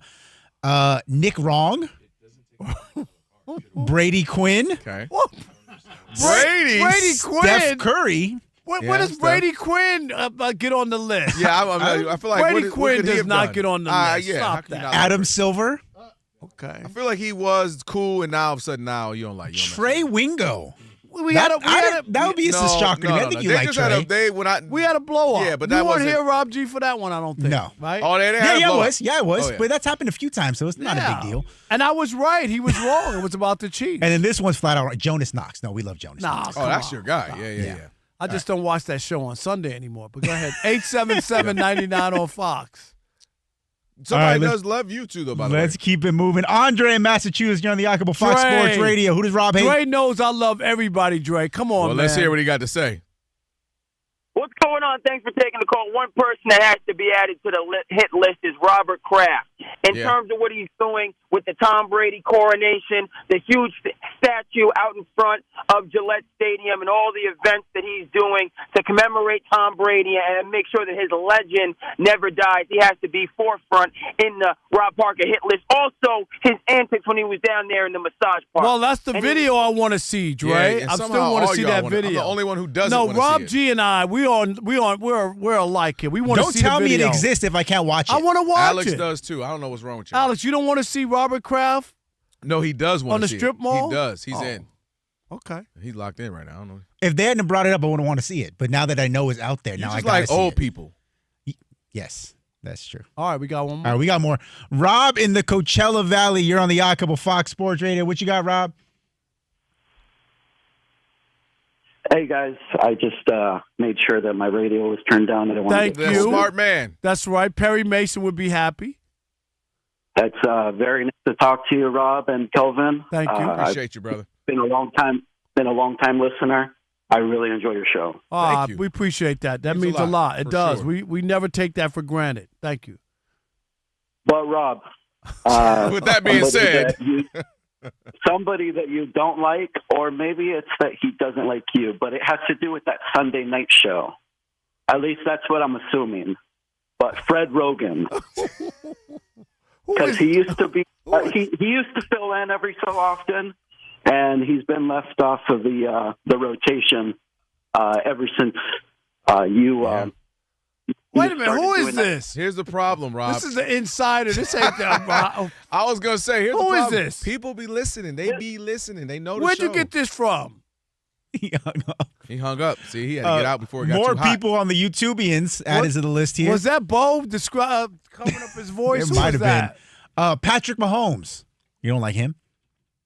I don't dislike Patrick Mahomes. Why are you looking at me like Because this? I'm actually thinking he's on the dead to me list, but I don't think you fully don't like him. USC Chris? Wait, did I not think know you like something? Chris. I think that's not accurate. USC Chris. I didn't know that. I don't think that one. Matt Patricia. Yes. Well, I'm with that Yeah, one. okay. That's the one I don't like either. He was all phony with the pencil and all that. With a It was laminated just phony. play sheet. What you gonna do with a pencil? By the way, he Horace still has Grant? Nah, I don't have a Horace Grant. Where'd Okay, that that's come just from? random. Now, this is a fun blast from the past. I don't even know Calvin knows this guy. This is a P1 listener of the show. Okay. I'm pretty sure Rob Hated Ralph used to do the updates here. Even I was like, yeah, I heard that too. I think we had a fight one day on the air. Did you? What, he was about a topic, or he was just trying to jump in on it? I don't know anything about this, but I'm pretty sure Ralph hated everybody right back. Okay, there you Well, go. the funny thing about it is the lines keep blowing up. Like, people keep wanting to add to your list. We're at about 62. I've been keeping count. I've been tallying over here. We're at 62. It's okay. All right, you know what, guys? Let's have a kumbaya and move on. All right, I just want you to know. What's this? I don't hate Give me the anybody. music, Alex. Alex, I don't hate anybody. I need the music. Hit me with it. I'm a Storytelling. person that's a uniter, not a divider. I love people, all people. Everywhere I've worked and touched people. Hold up. Yeah, you got to hurry up and get past that. Hurry up, that sounded crazy. All I want. Everywhere I work and touch people. And you pause? That's where you paused? Everywhere.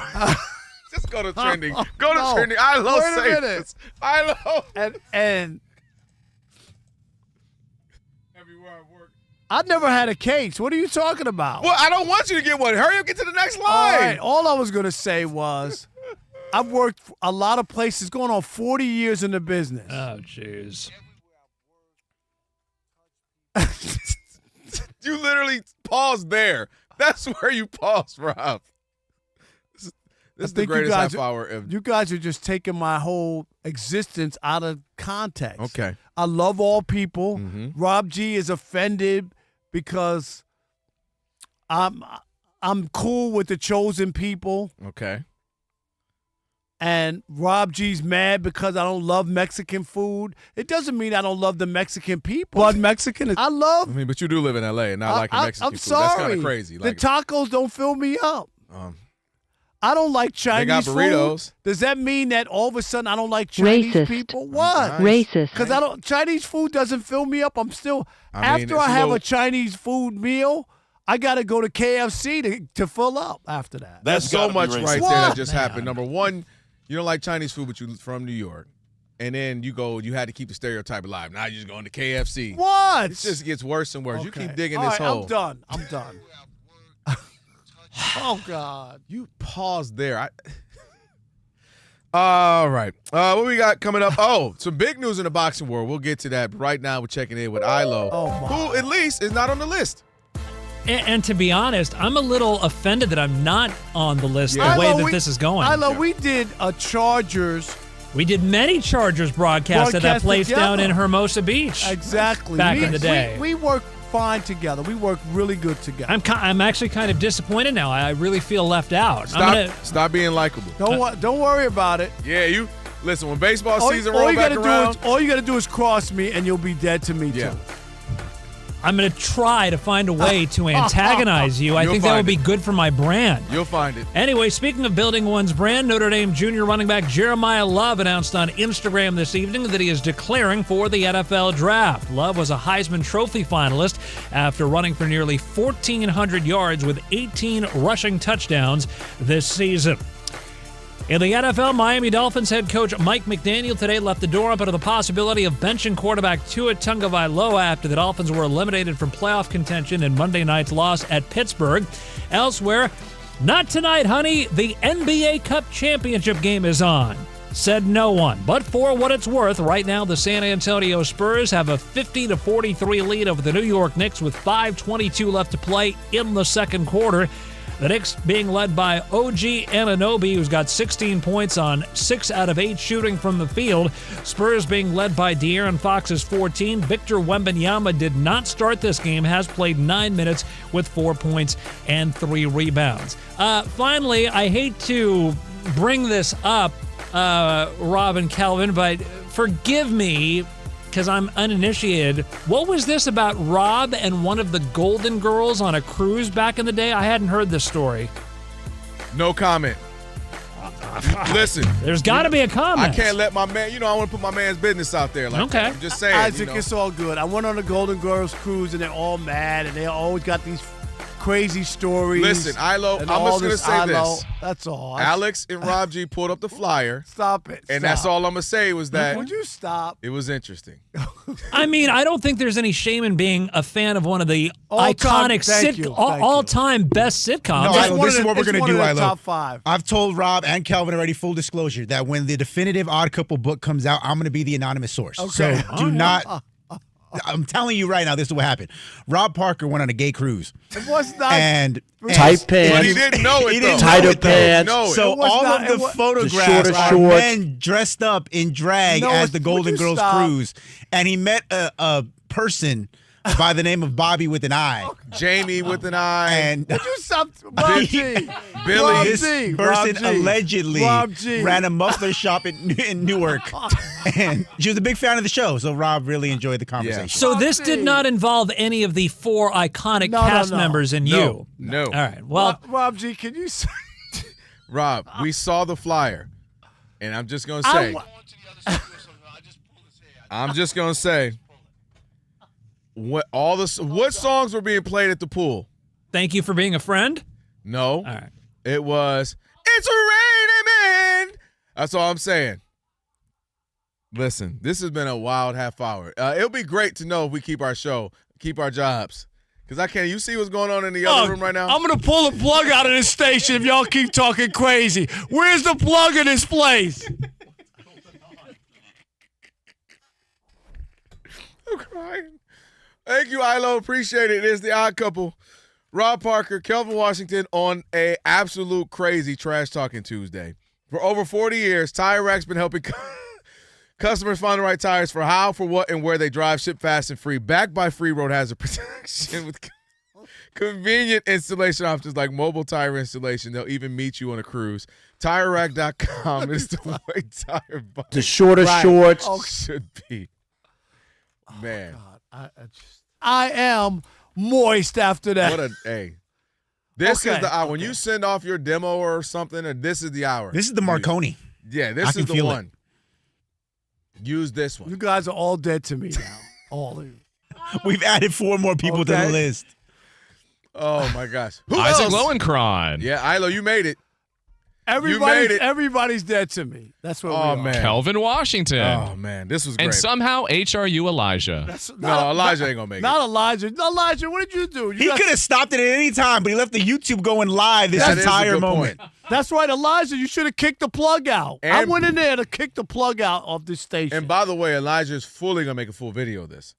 He's going to do numbers on the gram. Big numbers. No, Elijah, this is off. No social media. He's going to tag every person that we mentioned. But what if he did like a tester and was like, hey, I only put it up for 2 hours and they got like 50,000 views. Then you would be like, Keep it up.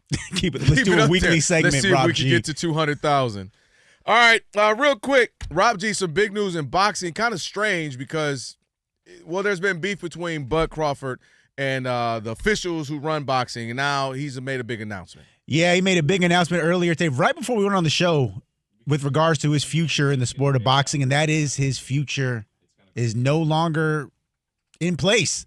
5-time division champion Terrence Bud Crawford announced on Tuesday afternoon he is retiring from the sport of boxing. This announcement comes 3 months after he became the only boxer in the 4-belt era to become an undisputed champ in 3 weight classes with that demolition of Canelo Alvarez. And then didn't they strip him of his belt, right? Yep. He was stripped of one of his belts and fined because one thing that people don't know, a lot of casual fans don't know, is when you are a boxing champion, you are not just the champion. You have to pay a fee to said boxing Federation, thank you, to keep that belt. And he didn't want to pay because a lot of these organizations, rather than say, hey, your fee is $5,000, $10,000, whatever it is, they like to say, how about you give us a percentage of your purse? Ain't that crazy? Since it was an undisputed championship fight. And that was the crux of the whole disagreement. I just think, and I covered boxing for the Detroit Free Press, and all the big fights. I did all that stuff. And, it was a mess back then with the promoters, but it's really bad. It's just run amok because people are doing their side deals and separate. And I'm surprised that boxing that it was allowed to happen. You need a governing body, you know what I mean, so that you don't have rogue stuff going on and people doing their own thing. And before, you used to have to, when there was was sanctioned by these boxing associations or federations, you had to fight the next guy in line. That was how it was set up. So it was more like a real sport, you know what I mean, like with a commissioner. By the way, he didn't want to pay the $300 grand. How much did he? That's $300 grand is crazy, right?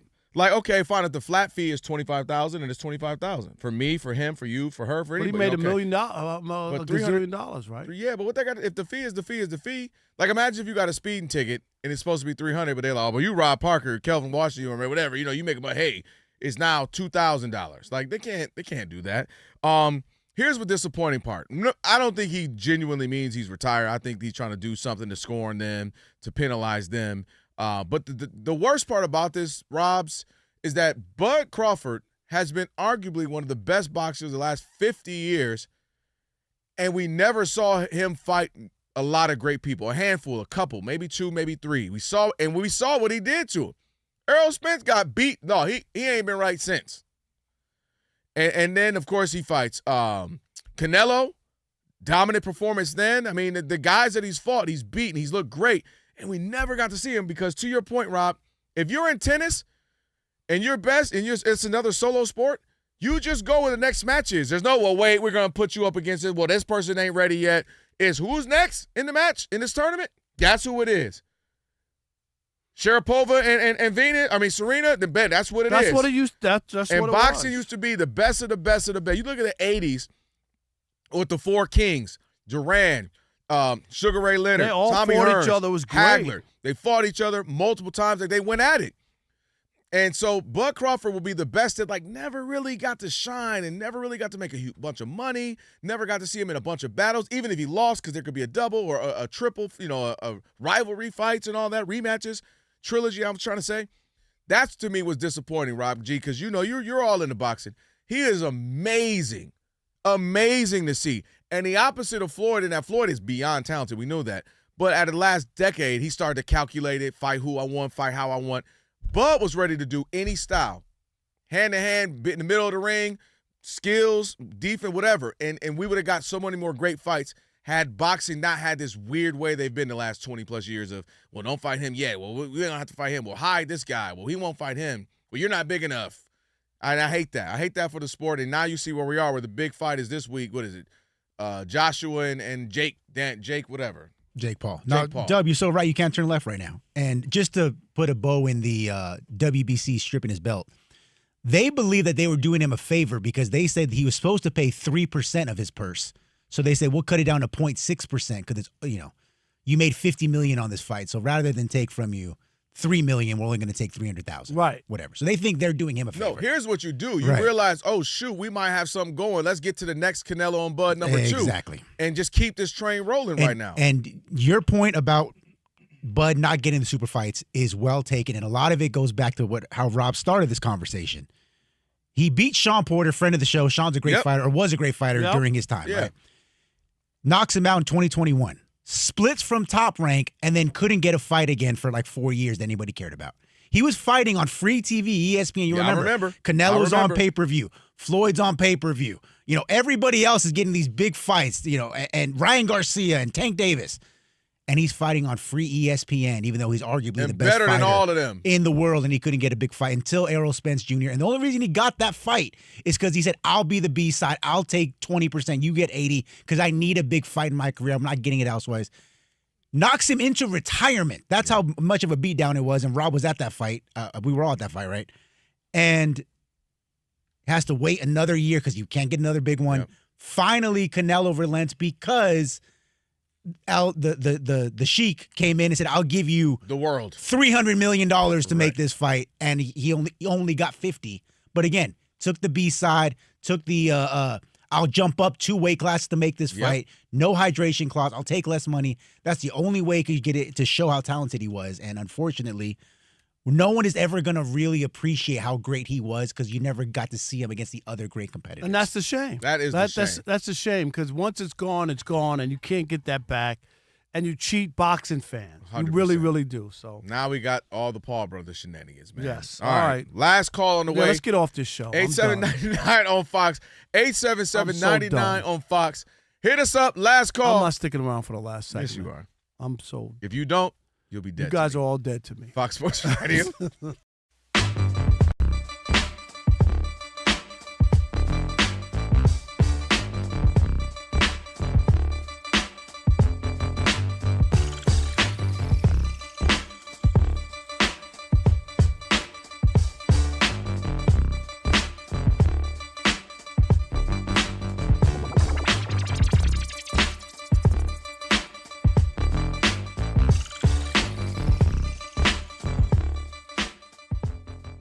And yesterday, when he met with the media, he looked despondent. He sounded despondent. You don't believe me? Take a listen. If I want to keep doing this, I have to have fun doing it. You know, I've been through a lot, and if it's not fun, then what am I doing it for? I'm not sure there was a singular moment or of time. It's just a reflection on a lot of things that I've done and been through in my career. I think I've been through more than most, and it's certainly not easy on the brain or the body, so just trying to have fun doing it again. Joe Burrow, this is a public service announcement to you. Is this on? At 29 years old, this isn't a reflection. You don't sound like you want to play football. Like it's taking a toll on you. I got a message for you. Retire, Joe Burrow. Retire. It's okay. For real. You got your whole life ahead of you. Whenever you start talking about reflecting about a 40-year-old guy, maybe a 38-year-old guy, 29, and you're feeling that downtrodden, that beat up, and not excited about playing football. Seriously, I respect Andrew Luck. He said no mas. Kelvin and I both know football players who don't even like playing football, but they do it to make money. It's the biggest dirty secret in sports. They make a lot of money. I'm 6'8". I'm 350 pounds. I'm 6'1" and run a 4.2. There's no other job I'm gonna get paid to do anything. Working in an office, I can't even fit into a cubicle. But the idea that once you start talking about you're not having fun. If you're 29 years old and you don't feel like you're having fun as a professional athlete, that's a red flag. That's 2 red flags. If this was the 70s, that would be a fanny flag. It just means that you should really reconsider where you are in life and whether or not you want to continue, because it's scary when you go out there and your heart's not in it. You could get hurt. And it sounds like he's taking a beating, and it is weighing on him. That's why when guys retire early or whatever, right? Mm-hmm. Who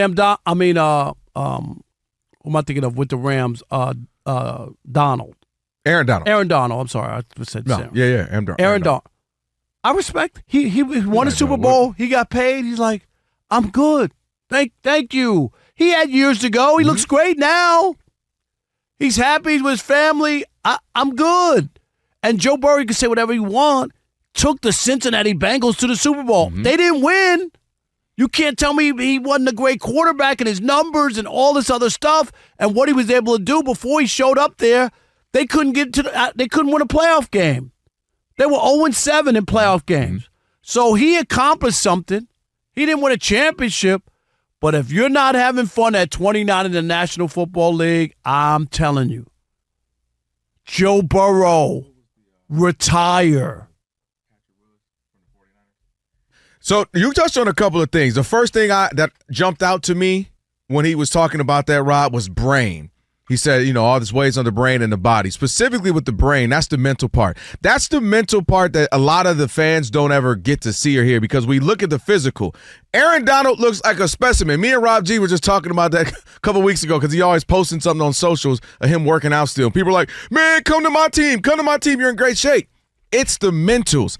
It's the do I want to put up with going back-to-back with injuries, going through the rehab, going through the mental anguish of, am I going to be the same even when I rehab? Will I come back the same? It's the traveling. It's the first time your kids say, Daddy, why can't you ever drop me off at school? It's all of these things that come in with being a professional. It ain't just the game. It ain't just Sundays.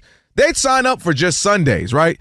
It's all the other parts. It's the money and what it comes with it and family and cousins out the blue calling you and the challenges with having contracts and disputes with organizations and your teammates wants to get paid and you got to speak for him. All of that weighs on you. And when you're Joe Burrow and you've been dealing with injury after injury from college to the pros, you're in a bad team. You make them good, but they're still a bad organization. You're mad at them. You probably want to leave, but you also are one of those guys who want to gut it out. It's personal. I want to stay and battle through it. Your agent's probably saying you need to leave and go win somewhere else. All that stuff weighs on you, especially when you're just sitting there and you're injured and you can't be at your best.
Fox Sports Radio, Odd Couple, Rob Parker, Kelvin Washington on a Trash Talking Tuesday.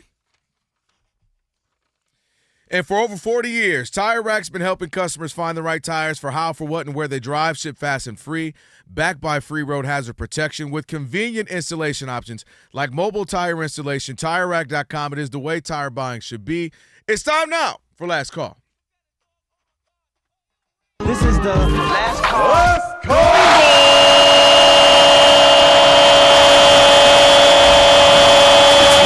Last call time on the Odd Couple.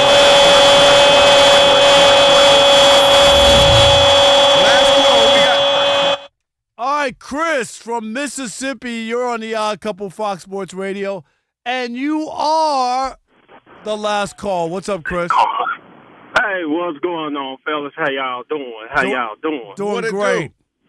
Hey, look, I know I missed the part where it's trash talking Tuesdays and who I was gonna trash, but I'm gonna tell you, hey, Rob, you my guy, man. Hey, you been in this business longer, so much longer. You got longevity. But hey, man, I gotta trash you, man. I'm gonna tell you why. Why is that? Because, man, hey, I think you was a little harsh on OKC, and I'm gonna tell you, it ain't their fault that they win. I'm gonna tell you who to blame for all of it. It's the Clippers. You wanna know why? Because they made the trade. They made that trade in them picks. When they made all them trades and traded off the player that's the best in the NBA right now for Paul George, who keep on getting hurt and keep on getting hurt, he been hurt in Philly.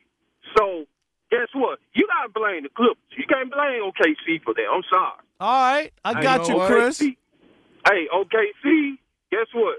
They got them trades. I mean, they got them picks.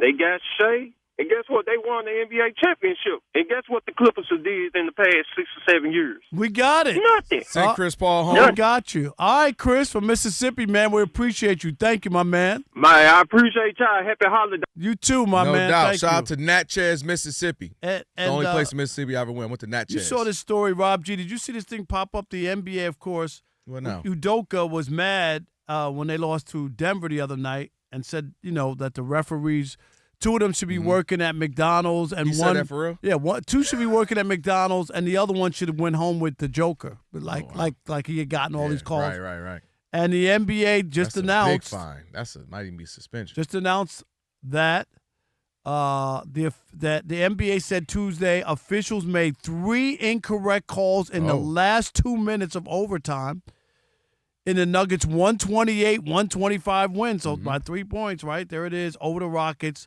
All 3 favoring Denver. So here you are. Ooh. I don't even understand, like the NBA with their report doing that, what that does. How does that serve anything? I think it does, though, because if you're Udoka, if you're fans, you don't have to fine them, but I just, if you're not going to correct anything or but at least I want to know I'm not crazy. You know what I mean? Okay, but you could do that, and maybe there's a suspension for the officials. Now they could be more. You know what I like mean, that. and stuff like that. There needs to be more than just telling me, yeah, we messed up. Okay. I do agree that they need to do more with suspensions or fines, or hey, you can't ref a week worth of games because you've been bad the last couple of games. Like refs can't get away with everything. NFL, MLB, and their mistakes are going to be there's got to be a threshold. I agree. You know what I mean? No one's perfect, but it can't be 3 critical ones. You're just talking under 2 minutes in a very tight game against 2 very good teams. That just can't be.